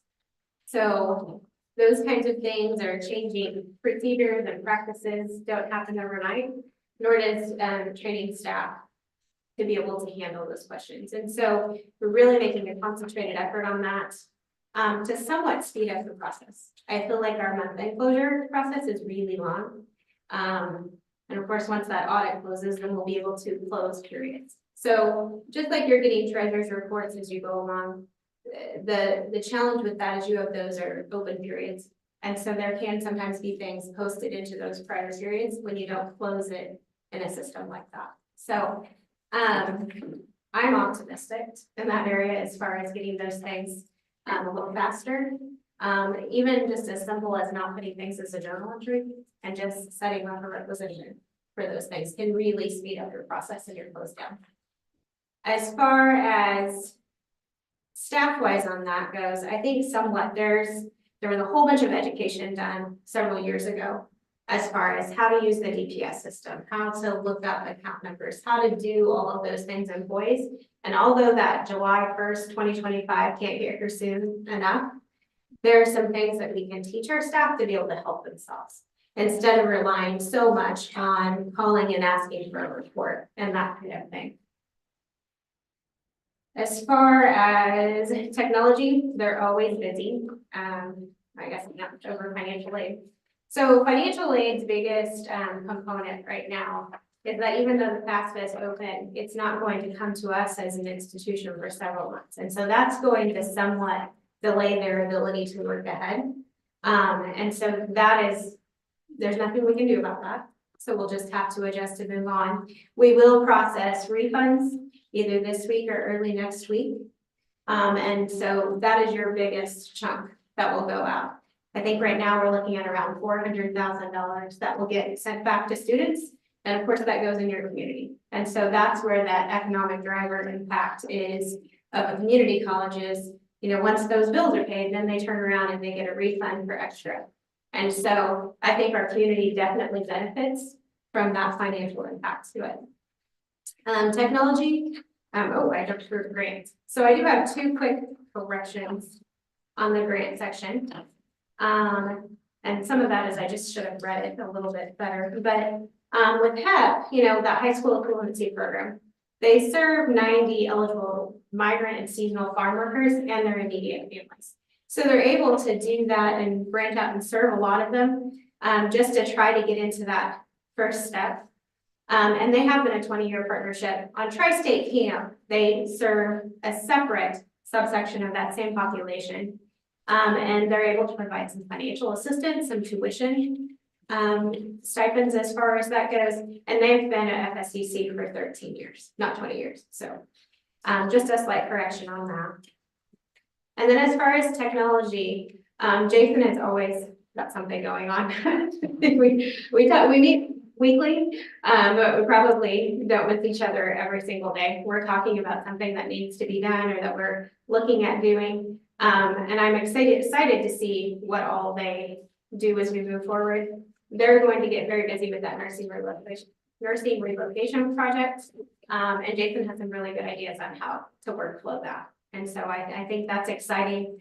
And then we also do have a meeting. You saw all of those wonderful POs to the printers and copiers, and we have a meeting with them on March 1st to look at those needs and see what they are. So for example, a lot of people have the capability of printing to a copier, and some of it's voice, just because you can't get a report, it seems like, without printing sometimes. But do we really need a printer in every single office? We don't. I mean, I didn't have one in my office at the school, and was able to get by just fine. So sometimes it's a matter of just getting up and walking to the copier. Sometimes it's a matter of just really evaluating who needs those. We restricted that down to special ed and those who printed checks. Otherwise, you printed to a copier. And you can tell we significantly spend on copiers and printer. We've talked about you don't want to mess up someone's workflow, and that's will be considered. But I also just think it's something to look at. There's all other than that, I did put an updated treasurer's report in front of you. That was just where we were as of today. Keeping in mind that there are some things that come through throughout the month. So for example, with our print shop, people charge throughout the month, and then we turn around and we pick that up going into that next month. There's a couple of items on there. So I pulled down funds for HEP and HEP. And in those funds look to be negative, but that money is coming to us. It just comes to us on Wednesday, essentially. Those ones, I share an exchange drive with them and drop their financials into them. And then they turn around and we pull those funds down. On the other grants, that's what I've done with all of them. So whether that be grants that Ralph is working on for us for the CDL program, or whether that's the nursing initiative grant, or whether that's IDEA. I've set up shared drives with all of those folks, so that way we can easily share information and be transparent. They're all date stamped when you have a drive like that. And that's the advantage that helps keep everybody accountable. So other than that, your treasurer's report, it's not as scary today as it was even a week ago. And a lot of that is dependent upon those student receipts and where we are. So it's likely that you'll get another update in the next week after we've had all those refunds and make sure that those stew valves are dropping in there correctly out of those student buildings. But I do feel, I told Brian before he walked in, like, this is the first time that I can tell you that, that I feel like we're making some headway on our financial situation. But that has not been an easy process. And there's still going to be some hard decisions that will have to be made. And that's gonna impact this year and it's gonna impact next year. Because the budgets that were built to get us through this year, had we not stopped spending, you would be way in a different situation than where you're at now. That said, you'll get a lot more detail probably from me than what you probably want. But that's how I think and that's how I present financial statements. That's the point of having the treasurer's report with a little bit more information. When you read financials, when you read your treasurer's report, you should know what you're looking at and it should spell out for you what is in there. So. The audit, you mentioned that it's still ongoing. It is, that's what I was multitasking, sorry. Answering emails tonight. That's why I knew your Sycamore number, because that was one of their questions. But they started ramping up again on that today. So a lot of that, has been so challenging because it's not necessarily something that happened in 22, 23. So when I'm looking at a receivable account, we have one on the foundation and we are receivable payable foundation and also on Fscc. It's been on the audit since, I don't know, 2018, 17. But it really goes back to 2012. So I'm not just looking at records from just the most recent year, we're looking at records for multiple years and trying to tie out that that truly was foundation. But oh yeah, by the way, at that time frame, we blended our booster funds into our foundation in one checking account. So that's been the challenge of this audit. It's been truly tying out. I mean, I feel like we've been auditing the last decade. That really occurred in 2012, started then. Yeah, I mean, it goes clear back to 2012. I mean, you have a receivable, a booster receivable on your book for $330,000. It goes back to football. Quite frankly. What it is we, our practice apparently was to award scholarships and then we fundraised for those scholarships the next year. And so it's just sat out there for a while.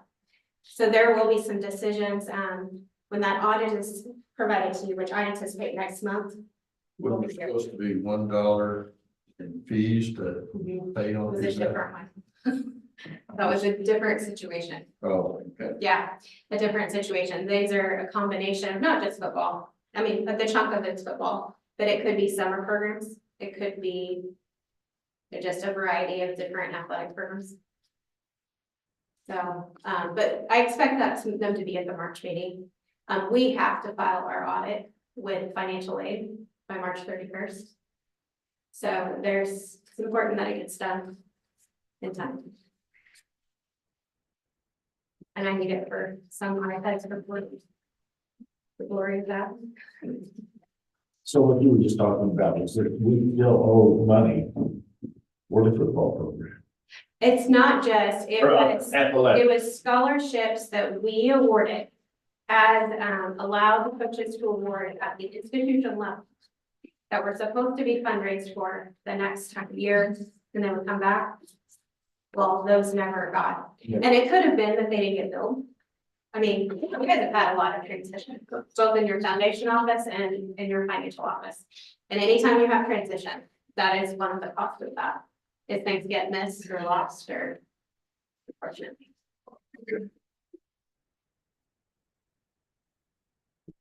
I don't have a printer in my office either, so You can get by with that. I get my steps in walking back and forth. If it'll save us $45 a month. We used to have one in every office. I had one, every instructor had one. They're paying too, aren't they?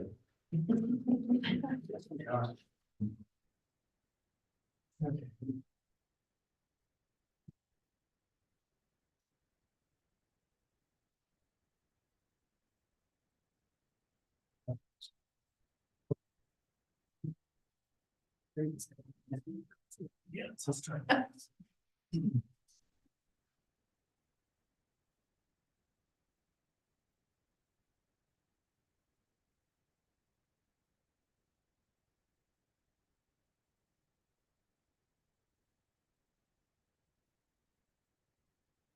Okay, so here's my report. Well, I did that.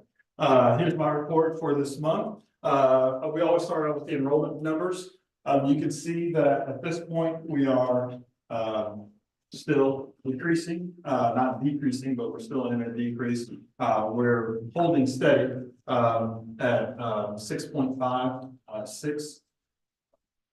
We still have some late start classes that will factor in eventually. Bright spot is online is up, but we still have some work to do. We recognize this. Again, we had budgeted for, we built our budget off of 34,000 credit hours. And if you look at our spring of 24 number, we're at 13,000. Our fall number was around 15,000, so 28 roughly.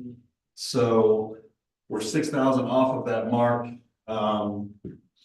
So we're gonna have to do some work for summertime to hit that 34,000 credit hour. But I think that was one of the things that Gina kind of mentioned just a little bit ago is,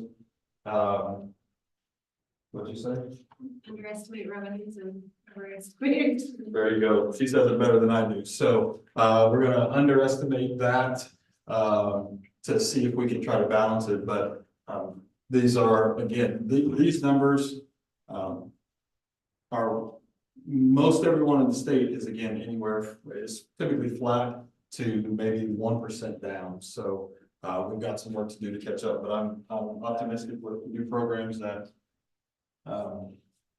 Sonia submitted. That's gonna help generate some credit hours. So I think we're gonna be all right, starting to move forward.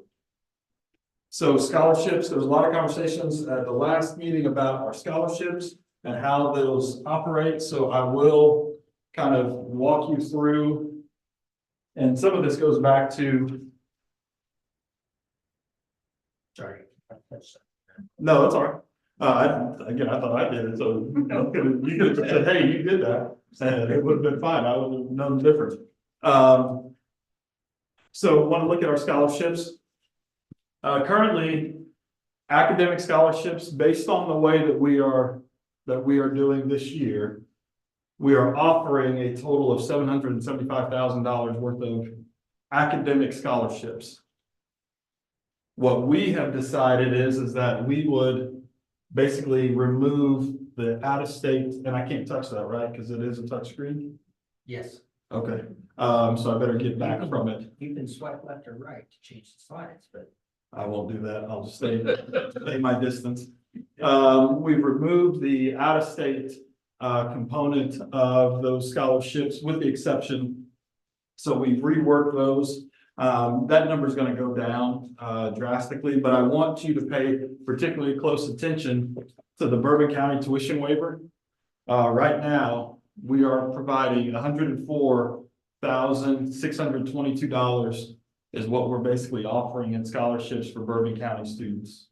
Okay, that's a high number, especially when you add in students that are taking high school credit hours. Those alone are 250,000 of that 775,000. Okay, so again, please don't hear anyone in the community that I'm trying to cancel the Bourbon County tuition waiver, but I do want us to take a look at those numbers in particular to see those are pretty high. Okay, that's a big chunk. And so is there a different way to provide the same level of service? And then we talked about the Fscc employee one as well. So these are just the institutional scholarships that we're offering. Athletic scholarships, I'm not able to get all of the athletics on one sheet. So here is multiple sheets. I will total it at the end for you. The thing that sticks out to me is the low numbers of Kansas, which we know, we've known that, right? I mean, we talked about that, where there's that 76% of our student athletes are from outside the state. So the low numbers of Kansas, the low numbers of Bourbon County. Okay, and part of that is just where we are with this group of graduating students. But we are significantly higher. So baseball is significantly higher than women's basketball or even men's basketball because they have the Division I component where they can offer the additional scholarships. Okay, they can do the tuition, books, room and board. We are saying this year that for all students, for 24-25, all students will be in that tuition and book range.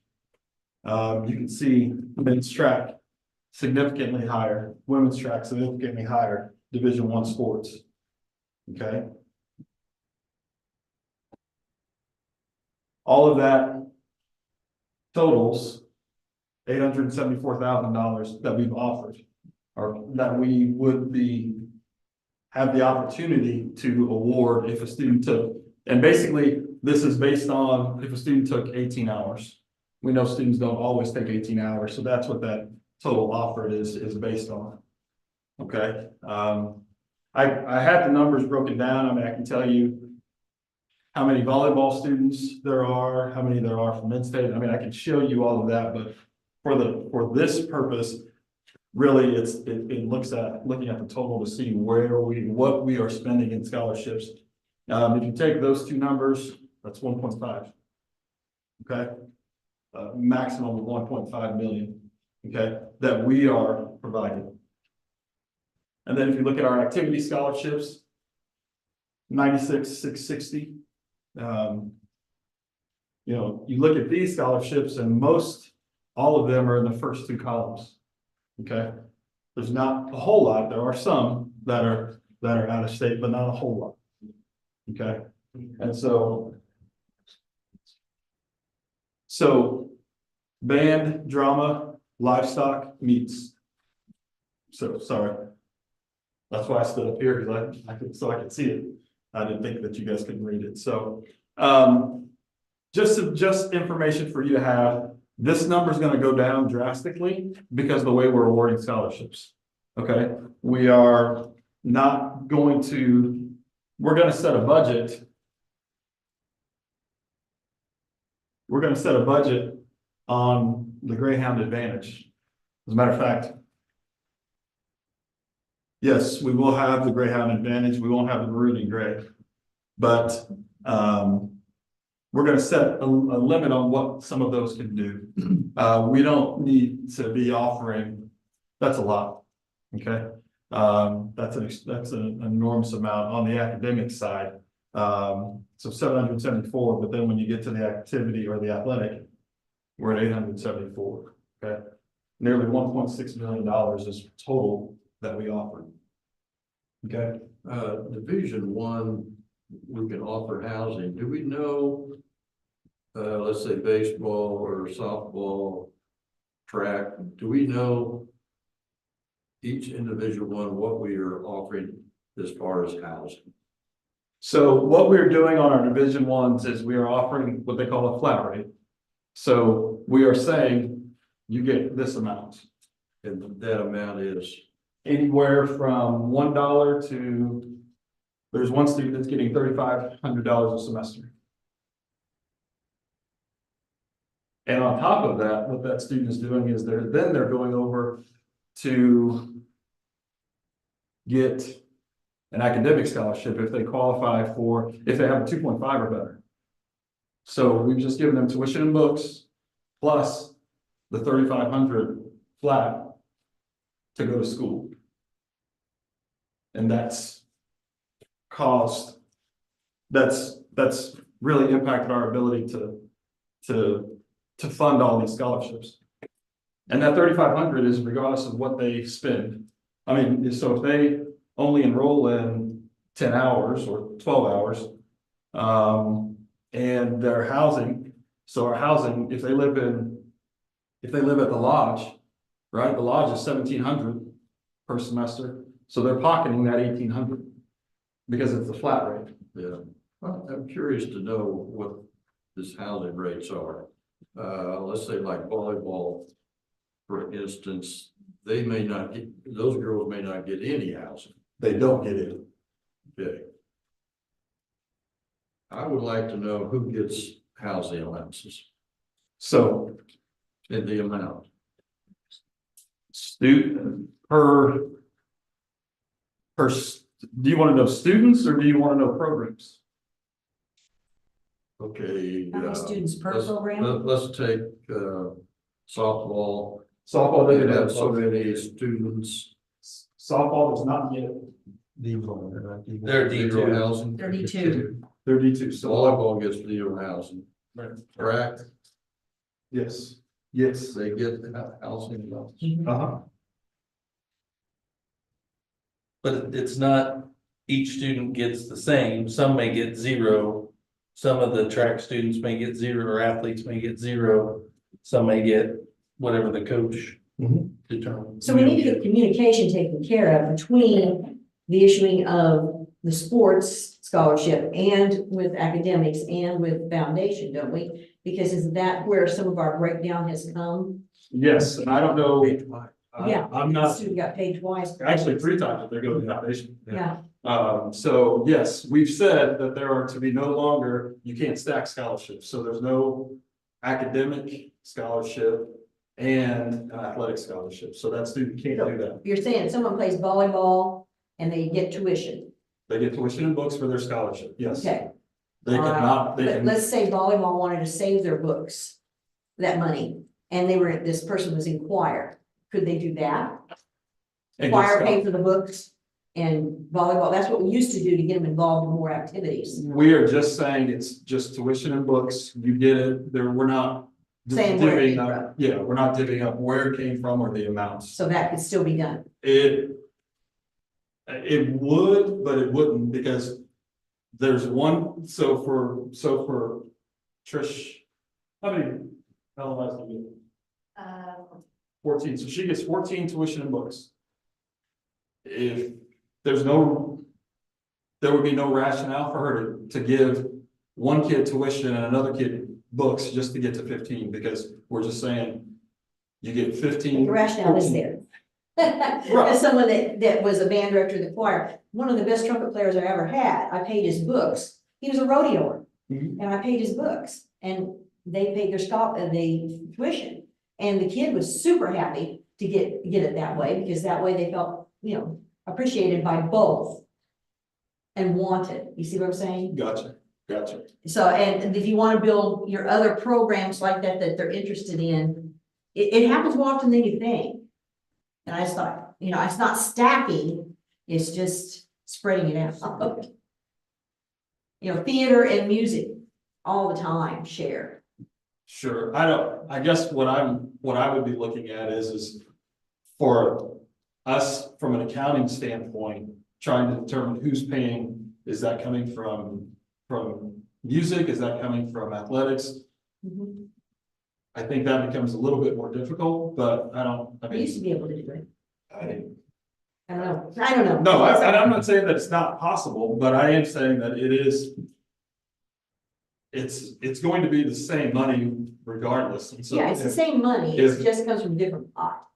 Like. Well, at this point, it's coming from. No, the same pot. Yeah, yeah. The same pot or no pot, no, I understand what you're saying, Yeah, because sometimes you don't have the money and somebody else does, and the thing be in both groups. But That's how we built the band the first time. But we're making sure that, so if we're saying volleyball gets 14 LOIs, she gets 14 scholarships. There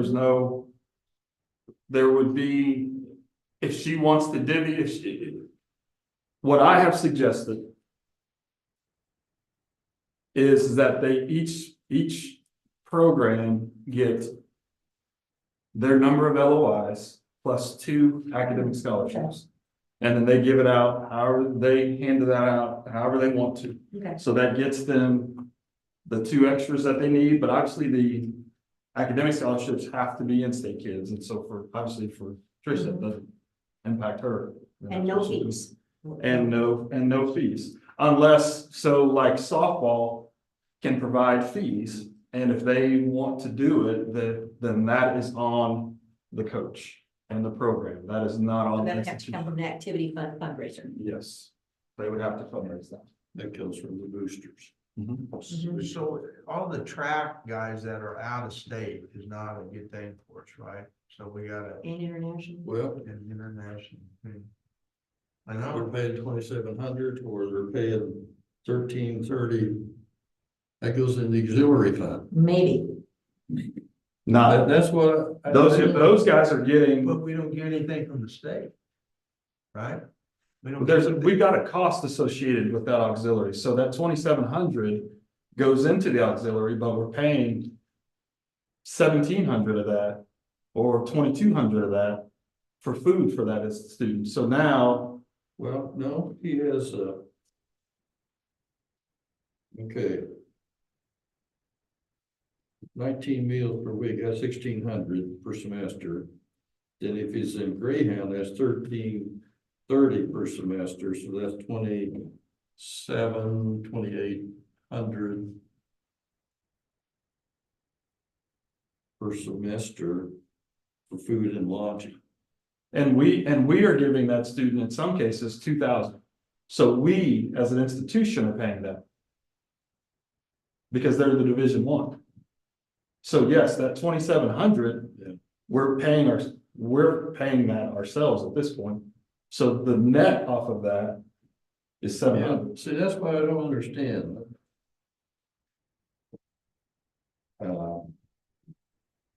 Who's getting the housing? The Division I, so it's rodeo getting housing allowance. They're getting some paid towards housing, men's and women's track, baseball, and golf, men's and women's golf. I would like to know how much they're getting for housing. So you want to know how much their flat scholarship rate is per student? So how much paid for, let's say rodeo, how much does rodeo get for housing allowance or whatever? Just as a total. Huh? As a total for the program. As a total, yeah. Yeah. So I'd have to go in and look to see. Because more than likely they're in Greyhound Lodge, they're at 1,700 for double occupancy for housing. And if they do the meals, that's almost another 1,700. So that's 3,400 per semester. That they're paying. Okay. Meals and lodging. So how much? It's up to the discretion of the coach. So the coach has a bucket of money that they can shell out, and they can give, because you're a championship barrel, or not barrel racer, but bronc, whatever. And that doesn't come out of the booster. That comes the college, that comes out of this bucket of money that they're getting right there. So you can see most of what they're getting, because this is all that we are given to rodeo. They're getting $109,000 to give to students. And they're divvying it up however they decide to. And we don't have any control over what they decide to give. We have control over what the number is, what the total amount is. I can provide you with any spread, with several spreadsheets that will show you student X gets $2,500 per semester. Student Y gets $700 per semester. Student Z gets nothing. I mean, I can show that information to you, but it would be better because of personally identifiable information, we would need to redact all of that. The total. Because I know what tuition and books are. I could calculate, if I knew the number, I can calculate it myself. If you knew the number of what? Total number of athletes in rodeo. So total number of athletes in baseball.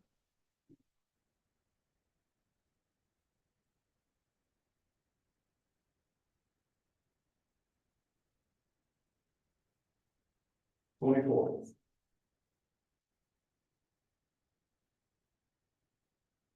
Total number in men's track / cross country. 30.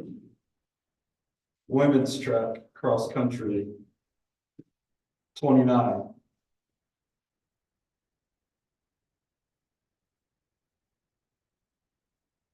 Golf. Men. 10. Golf women, 7. And rodeo, you have that. The Liquor Division 1 also. What's the top? Baseball. Okay. 44. Now, that could be partial though, that's not full on some of them. We don't know exactly how much on each one. They don't get it, some of them will get full, and some will get partial, or $50 or something like that. Yeah. We have men and women's rodeo now. So we make it one.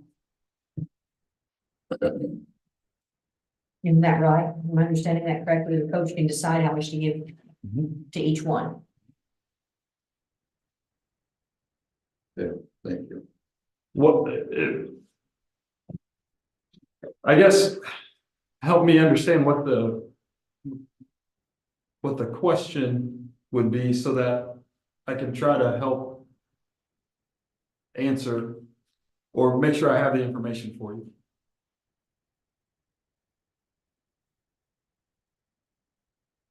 Just because they're Division 1, I'm not sure if they're paying for the housing. If who's paying for the housing? Any of these programs, I don't know what they're. They may be 44 in rodeo, they may be paying for 10 of the housing.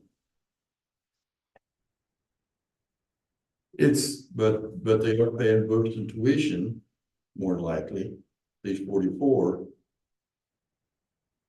But you say What's the logical, I mean, students. 40 or 41, 40, the lodge, 44. 44.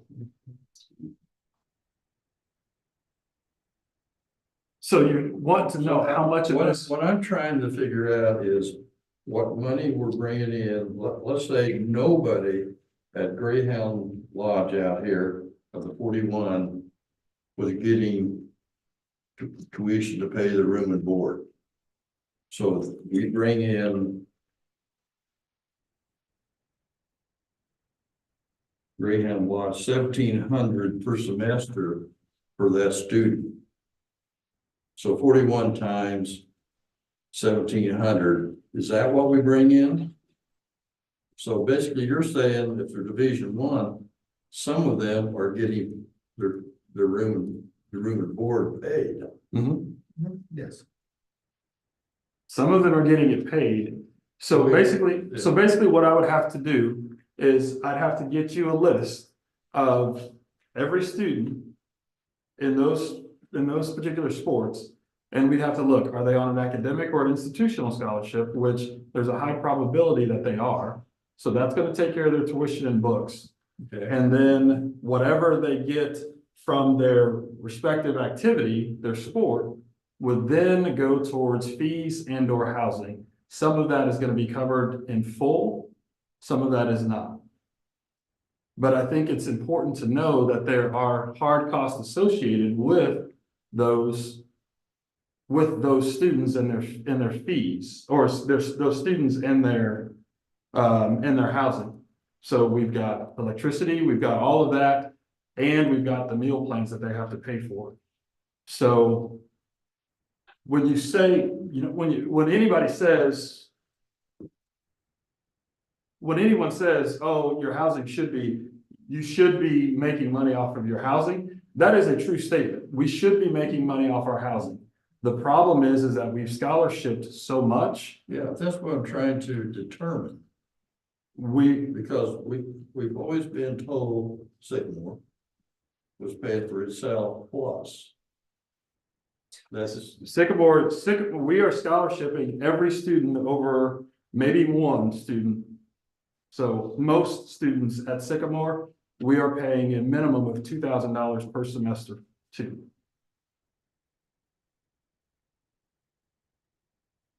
Now, that's not counting their scholarship. That is not counting their scholarship. That's counting room and board. That is a flat fee that we are given to them.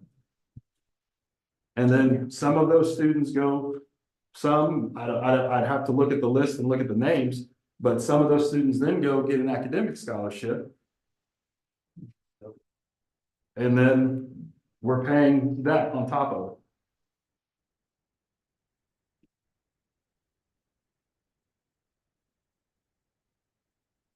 I know, it's very confusing.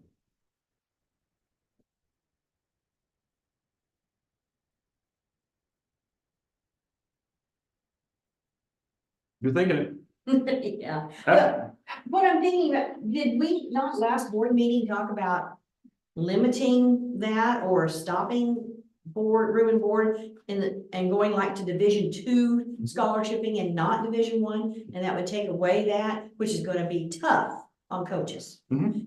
Recruitment wise and tough on them as far as some of them having a successful season. Well, baseball can't, I mean, wasn't their initiative, they don't have anybody to play. so In our division, area. yeah, they can't drop to Division 2 Yeah, from a but playing standpoint or NJCAA standpoint. So they will still play at the Division 1 level. right, but I was There are- confused that I thought we decided to scholarship those Division 1s like Division 2. We have decided to scholarship those Division 1s as Division 2s with the caveat that if the coach wants to go fundraise, They can do for They room and board. they can do whatever they'd like to out of their own fundraising accounts. But institutionally, if we don't have $874,000 to pay that. And we can't do it because our fees, remember, this has to come out of our Yes. fees. And we don't. And 34,000 credit hours at roughly $30 a credit hour, you're not there. That's if we get the fees. Some of them are scholarship and fees. Some of them are scholarship and fees where we end up paying for it.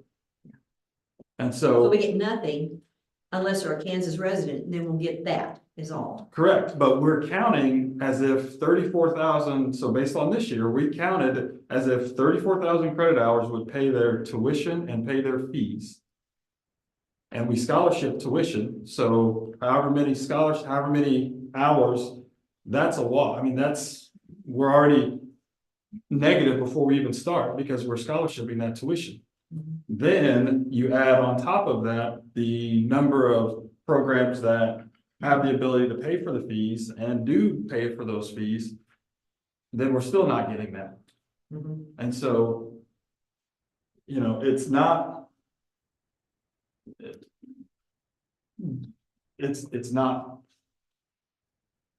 It's not sustainable where how we're operating at this point. And we're saying, let's back up a second. Tuition and books, if you guys want to do it, we're supportive of that. There's a couple coaches who have said, yes, this student is important. I will pay for the extra, and we're good with it. I just need an email so that way I can forward that to the business office so that when it comes through, because they're looking for tuition and books only. Okay. Any other questions? Do you view this as kind of a temporary measure in terms of? I do. The scholarshiping thing? Mhm. Okay. And I think it's important that I've talked to presidents at least 3 other institutions who have said institutionally, we will only do for our Division 1s, we will only do tuition and books. They've as an institution, they've made that decision and that's how they're doing it. And so the coaches know that, hey, that's part of my fundraising. I have to go out and fundraise these extra scholarships. Most institutions are doing it where they give one institution, so Coffeyville, had a conversation with the coach at Coffeyville. And their Division 1 in all their sports, with the exception of softball, their Division 1 in all their sports, and the particular coach that I was talking to gets a third of his LOIs, he gets those as full scholarships. So tuition, books, everything. And he only gets a third of his LOI. So if his LOIs are 24, he gets 8 fulls. And then if he wants to fundraise the other 16, he goes out and does it. And that's their choice. That's that program's choice. But the institution has said, yes, you're only going to give this many. Okay. Any other questions or comments? I'm sorry, I don't want to, this real quick. The housing is or is not included in this? If somebody's receiving a housing flat amount, is that included in those numbers? It is, okay. That's all. So this number here, baseball's number is all flat. Is all a flat scholarship. That does not include because they just give it out as a flat rate.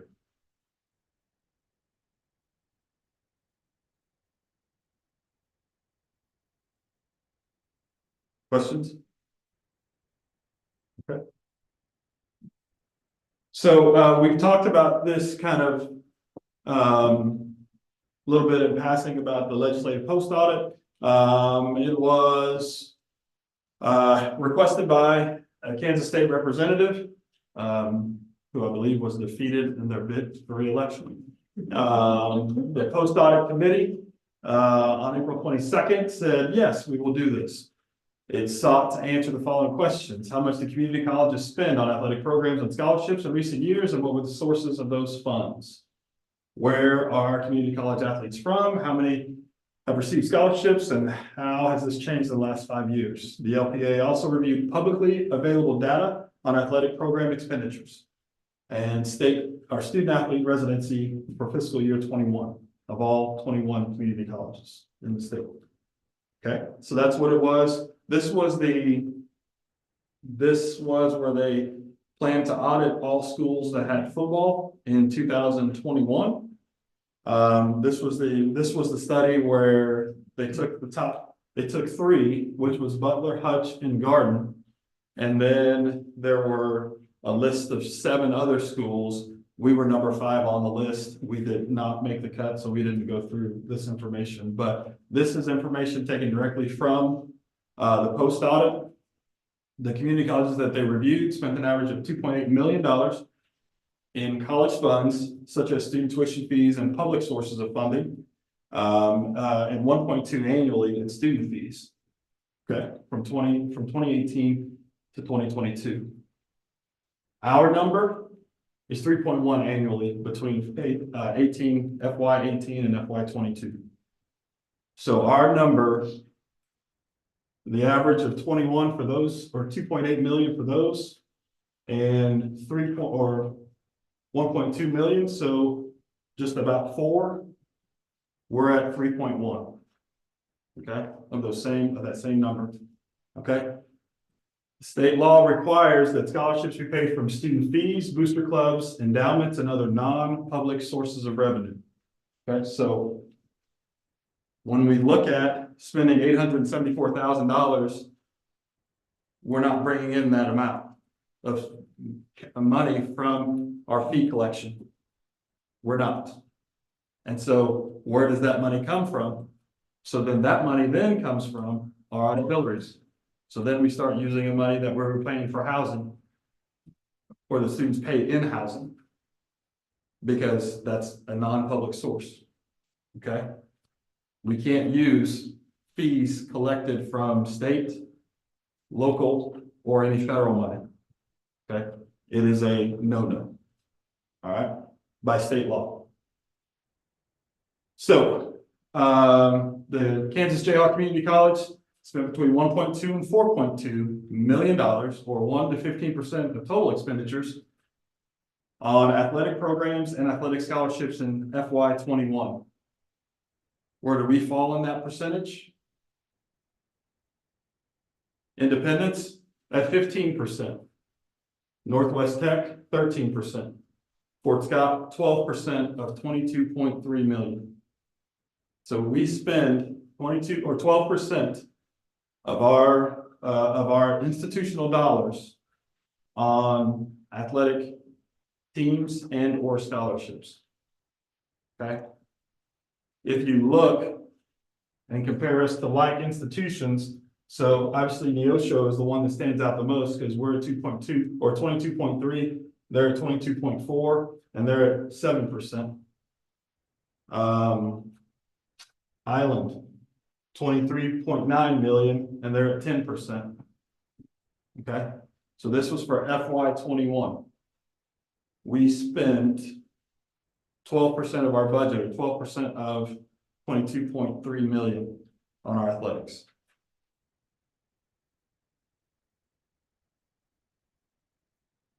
Any questions about the post audit? And this was pulled, all of this information was pulled directly from the post audit. This wasn't, I'm not that good. They came up with that. And so I think the conversation needs to be, is this where we want to, is this where we remain? You know, we are kind of an outlier there with what we spend. Okay, and obviously Johnson is its own demon. Yeah. Of a different style. I bet you theirs is actually less than 1%, probably. Where would you target if you had to just say off the top of your head, percentage wise? You know, I don't mind being in the top 3 when it comes to winning conference championships and region championships, but athletic expenditures, I don't really want to be on that high. Anywhere middle of the pack. You know, I think 8 to 10% is probably pretty common and pretty fair. You know, I think we should be able to do that. I don't think that's asking a whole lot. And I don't think, I mean, you know, the things that if you could see the purchase recs that come through, I mean, there's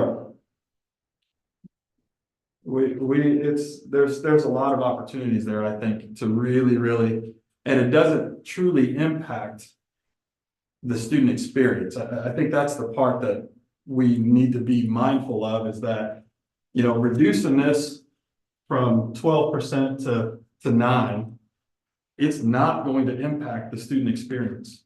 The student is still going to have uniforms. They're still going to get a pair of tennis shoes. They may not get 4 pullovers. They may not get a bucket hat. We talked about that. But that doesn't impact their experience, right? Because they have swag, that doesn't impact their experience here. And that's the part that I really want our athletic department to understand, is how can we do this? Can you fundraise for that? Should you fundraise for that? And the answer is yes. I mean, I think, what are the needs? A pair of tennis shoes, a uniform, whatever comes with that uniform. So obviously a baseball hat would come with a baseball uniform. Maybe some sweats, and that's really it. I mean, we have, again, some of our expenditures are outrageous. They really are. And it's gotten better, but there's still some room for improvement. For some of us, a bucket hat's really important. I would agree. I would agree. But I don't know. I'll buy my own bucket. I was going to say, I don't know that it's a necessity, right? So, and I think we can get there. I think we can get there without negatively impacting the student experience. We really can. Questions? You know, what comes out of these post audit things? I mean, is there something that'll be done? No. Okay. I don't know that it's shared enough information, because obviously, when you go back to how much did community colleges spend on athletic programs and scholarships, and then, you know, the two things that I was looking for, I don't think there was a quote unquote a smoking gun that would say, oh my gosh, look at how horrible these institutions are. I mean, we know that to run athletic programs, it's going to cost a little bit, and you may or may not, you know, Power 5 schools, they make money off of sports. But the rest of us, we don't make a whole lot of money off of it. So it's about the student experience. It's about the opportunity that our students are getting. So this post-audit report, these figures come from 3 years ago, 2021. These figures here came from 2021. Yeah, so actually we could be doing better. We could actually be doing better right now than the 12%. I would say we could be, but I would say that one of the slides I showed last meeting, our spending has gone up. And so and our revenue is going down. And so I would say that the 12% might have gone up a little bit higher. Because you're looking at less than 22.3 million because our revenue has gone down.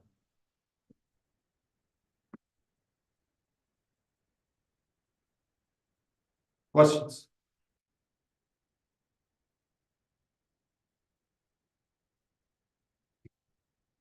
Okay, so one of the other things that we talked about last time was a restructure of the administrative team. I took the feedback that I received, and what we have decided to do is the biggest change that you're going to see is Vice President of Academics, and then we've created a Vice President of Career and Technical Education / Workforce Development position. Those two positions were together under the Vice President of Academic Affairs, and so we split them out, allowing Vice President of Academics to focus on our degree programs, AA, AES degrees, whereas the Vice President of Technical Career and Tech Ed will be focused on our technical education programs, so welding, all of our CTE offerings, okay? We have, you know, we just talked about our enrollment declining, which means our revenue has gone down. I sat with Sonia the other day and we looked at, so where are our numbers? And to see where they are from 18, and I think did I show that to you, Rhonda? Yes. To see where the numbers went from 15 to 18 to 24 or 23. It's shocking. There's definitely some opportunities there. So I think giving them the opportunity to focus on two specific areas and work with their faculty, because actually they're going to have some tough conversations. We're going to have to make some tough decisions when we start to talk about programs. We've got programs that are running low on students. But we're significantly higher in what we're costing, and so there's some opportunities there. Okay. The only other change is that we've changed this title from VP to Assistant VP / Dean of Students, but it still will report directly to the president. Nothing else is different. That workforce development part of the title, what do you envision for that? So the workforce development is that person's going to, I think, really focus on, so like we get 2 new companies in for the 2 that are leaving, they're going to be working with those organizations to say, what is it that you need in terms of training?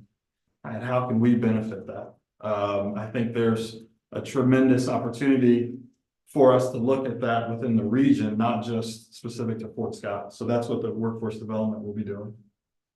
The workforce development aspect of that.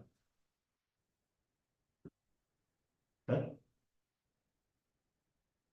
All right. So I said that we would talk a little bit about IDEA at the last meeting, so the Institute for the Development of Educational Advancement. It was a partnership MOU between the college and IDEA established in March of 2023. As taken from the MOU, the purpose was to define each party's understanding regarding the application for and administration of grant, program, and activity funds for various entities to memorialize their understanding. In the execution of this MOU, there are some concerns. Okay, those concerns include personnel and some contractual obligations. My recommendation is that we have a special board meeting where we specifically address this. It would be in two parts.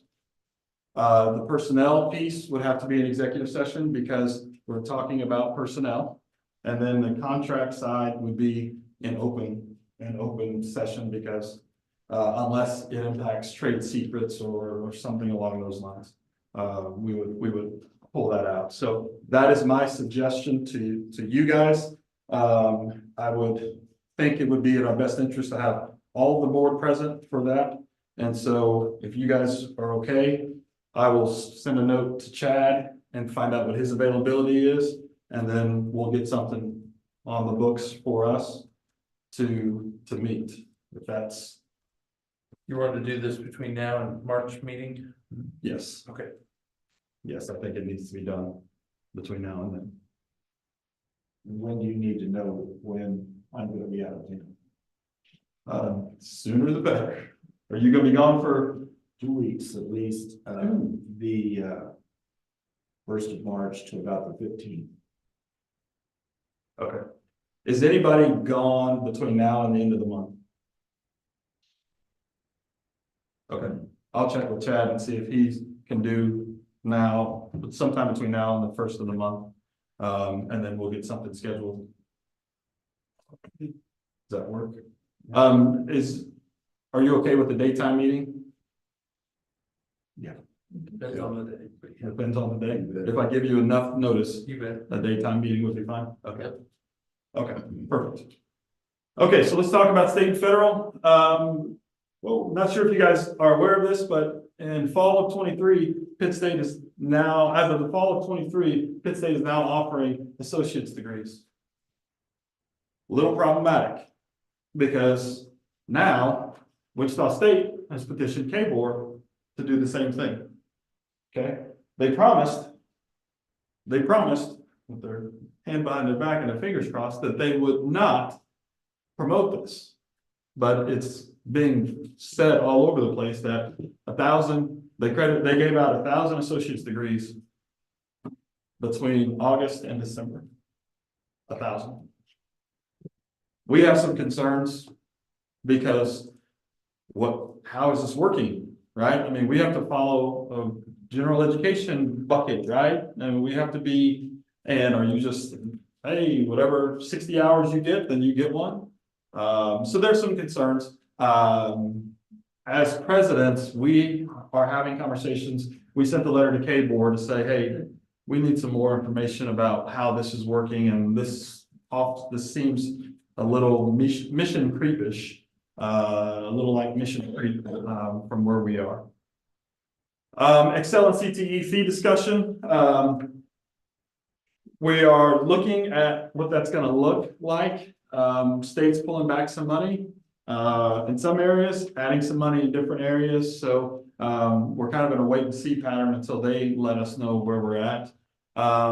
Preliminary numbers, if they hold where they were, we could be looking at a loss in some state aid in this area in particular. We could be looking at a loss. I put this on there just because as I was preparing this for you, I got an email that the Butler president had submitted her resignation. So this year alone, Barton, Butler, Highland, Hutch, and Johnson are all going through presidential changes. If you add in the last 5 years, Alan, Cloud, Callie, us. And let me be clear, Callie went through a presidential change twice in that 5 years. Not throwing shade, but Fort Scott, Independence, and Seward all went through presidential changes. That's 11 of the 19. So the landscape of community college higher ed or community college is changing because there's new people in these roles. So it's an exciting time. It's a scary time because the guy at Barton had been there some 15 plus years. Hutch had been there the same amount. Butler had been there a lot. Allen had been there for a while. And so you're losing a lot of that old guard that really kind of understood the system and how the system works. So interesting times, I think. State budget, non-tiered to non-tiered, capital outlay. At one point, it wasn't originally in the president or the governor's budget. We think it may be going back in there. We need that capital outlay money, and we need it pretty significantly. I had a conversation with Senator Schallenberger about it. He understands my concerns. He understands our concerns, not only mine, but the system of community colleges. He understands those, and hopefully that will get put back in the budget or through the governor's office, through the legislature, or through K board. And then program articulation. There's a push to do some things with nursing,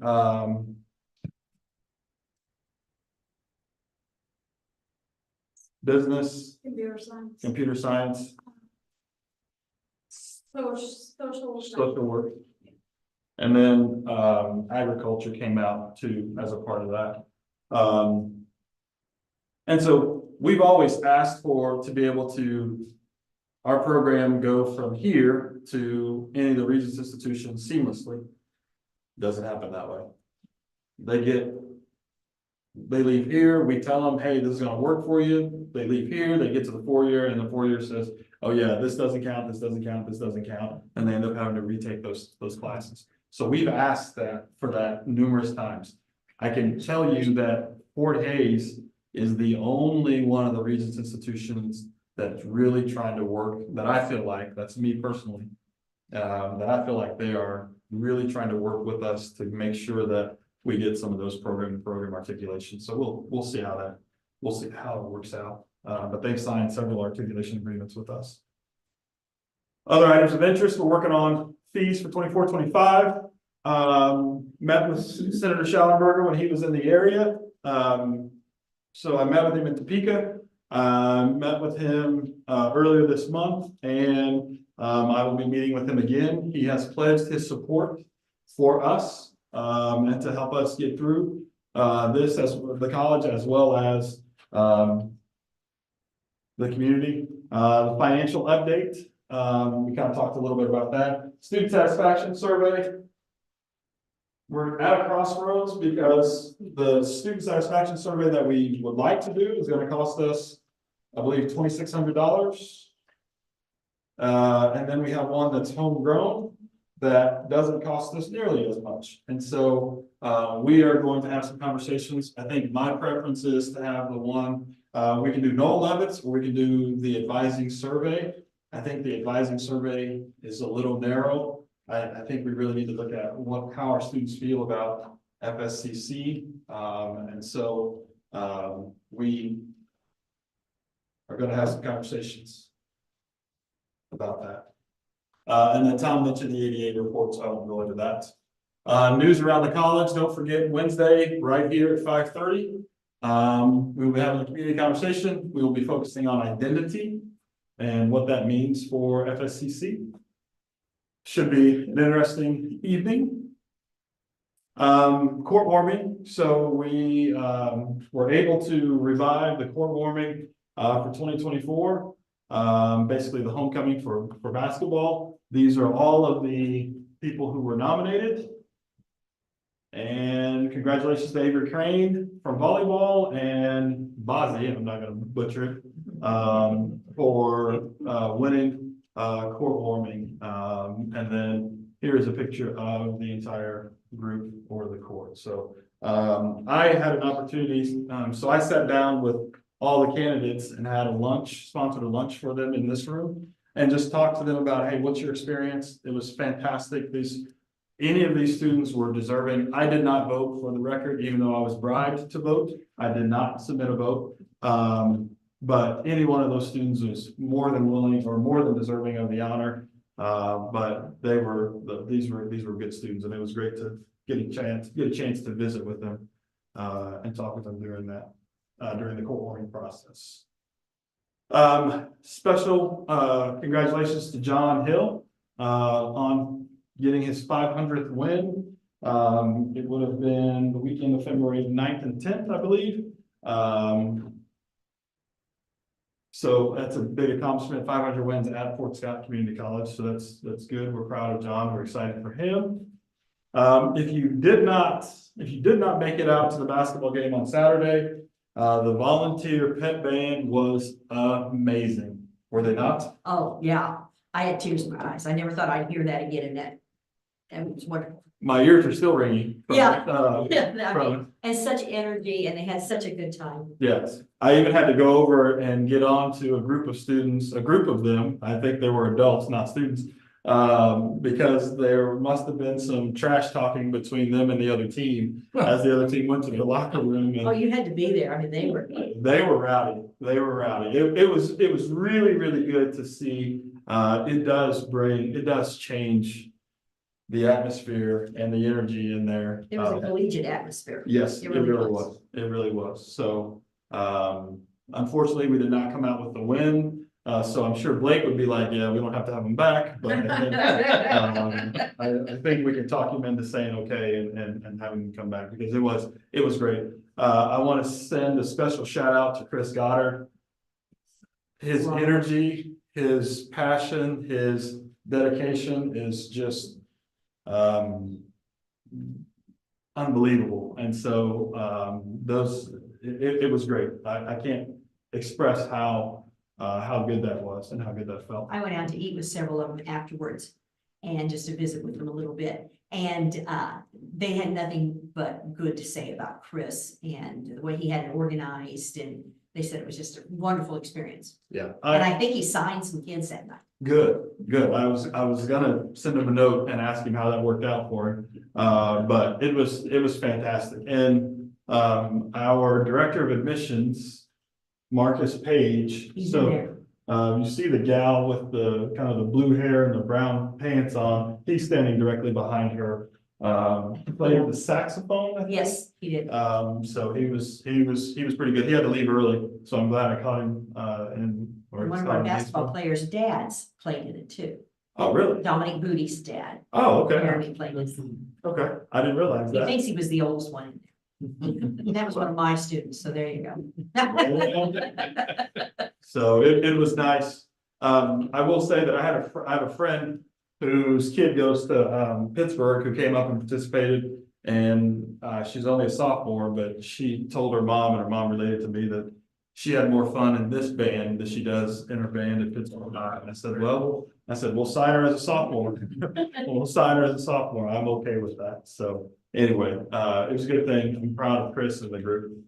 And then, as we talked about Region 6, great track meet. I went down on Sunday for Championship Sunday, hoping that I was going to be able to leave a little early. And then I'm looking at the standings and I'm like, hey, we're going to medal. We're going to get some hardware to take home. And so I decided to stick around. Then lo and behold, Philip was given the Coach of the Year on the men's side. So that was pretty. I think he was surprised. I don't think he thought that his name was going to be called. So pretty exciting for him. I will say,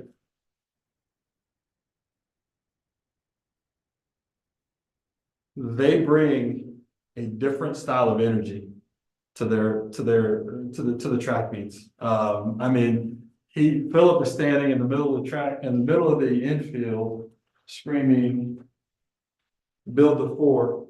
And it doesn't matter what his student athletes are doing, they will all reply back brick by brick. So wherever he is, I mean, he could be on the other side of the track. If they can hear it, every one of them chants back at him brick by brick when he said build the fort. And so, just, you know, the energy was electric. Had I not known where our group was sitting, I wouldn't have been able to distinguish them from any other group there.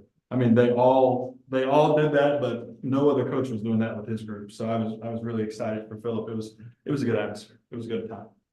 So, Gina's not gonna let me go to nationals in Florida.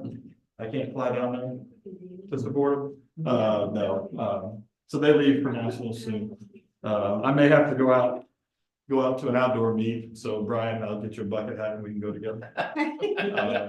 So next month, we're gonna be able to approve the auxiliaries and fees. There'll be another update for you, and then we'll do some more first readings of policies. Next board meeting, well, that went backwards. Spring break, colleges closed during spring break. I will just let you all know, I will be out of town during spring break. So I believe we're leaving on Friday. And we believe we're gonna be back until sometime late that next week. So I will be out of the state for a little bit. And our next board meeting is on the 18th. Any other questions? What about any other surveys, like administrative surveys, administration surveys, this kind of thing? So we have been talking about the employee, doing an employee survey. I will be honest, Julie gave me that information last week and I have not had a chance to review it. So I believe by the next board meeting, we'll have something set. And I believe you and I discussed about when are you going to take this back to the faculty? Take what back to the board? So we are tentatively scheduled to do, so after every board meeting, I have a recap of the board meeting with faculty and staff. I'm planning to do that on Thursday, usually Thursday afternoon, 1:30 or 2:30 typically is the time frame. And so I think it would be good if the board, if any of you decide to show up and just, you know, I think our faculty and staff, I think at some level, we've shielded them from a lot of this. And so they're, you know, they need to understand that we are all on the same page and that we are all in this together. And so I think if we had some opportunities for when we're standing up talking to them and you guys are there and showing that sign of support, I think that's good. So we'll be meeting with them on Thursday. I'll send it out to you if you guys are wanting to go or wanting to attend, if you can make it. How many usually come to that? Do you know? We usually fill up one half of the round room. One half, so that'd be, I can't remember. I will not, I have streamed those in the past, but I'm a little frustrated that we have people who are, you know, for me, that's a time for me to talk to faculty and staff. And we've got people that are giving that information to students, giving them the login so that they can sit there. And it's really not for students. It's an opportunity for us to talk to the faculty and staff and give them updates on what's going on. You know, if the students want to know, I'm happy to visit with the students as well, but it's a different message. I think it should be a different message. So, because it's going to focus on different things. So anyway, it will not be live streamed this time. Anything else?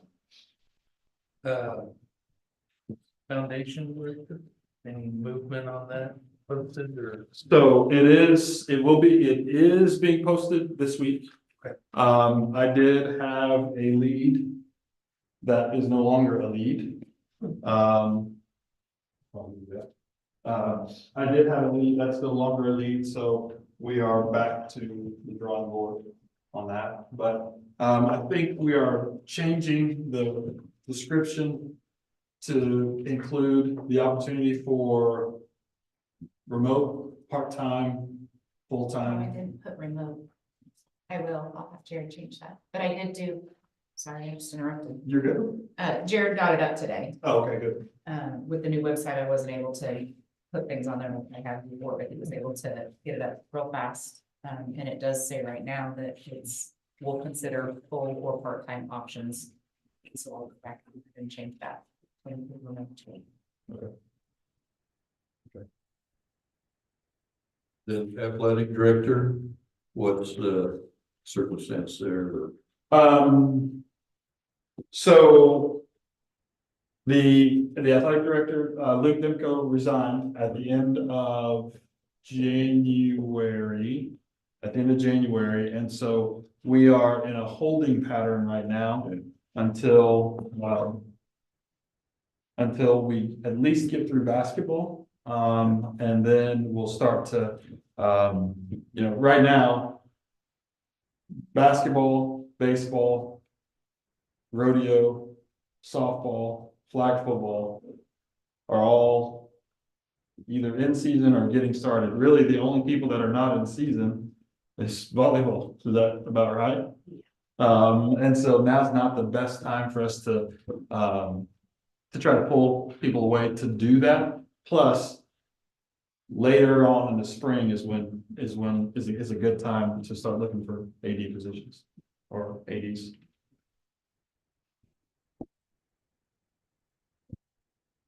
Any other questions?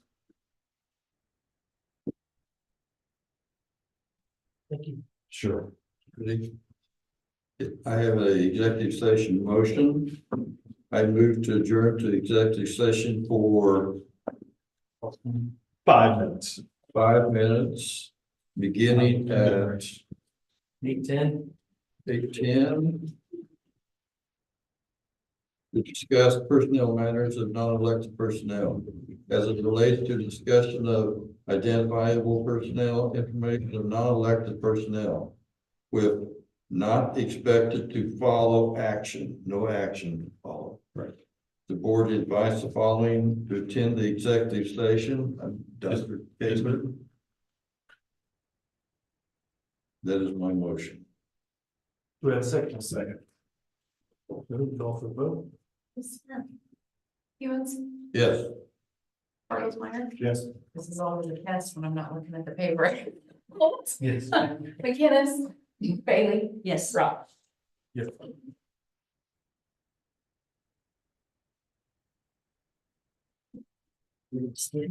Are you like, what's your?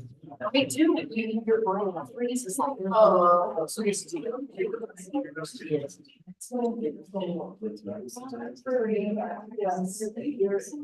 I say, please shoot thousand one right here. Yeah. There you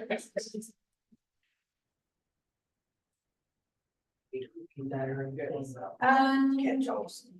You didn't catch all of it? I didn't catch all of it, sorry. Oh, they said executive, so they're adjourning to executive session for 5 minutes, beginning at 8:10. For the purpose of discussing non-elected personnel. Now. Keep going. Okay. I just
A compliment. Oh, so you do that, okay. Okay. I make the motion, we come back in from the executive session to regular session. I say that. Vote. Meyer, Yes. Elliot. That'll teach me to read, right? I'm better off without reading. Yes. Rob, Yes. McGinnis. Bailey. Yes. Cole. Yes. Which means that page in your board agenda is wrong too. Yeah, it is. I noticed that. And I thought, well, I'm I need to be one of those Back to people. regular I session. need to be one of those people. I move to adjourn. I second All in favor, say aye. it. Aye. Both.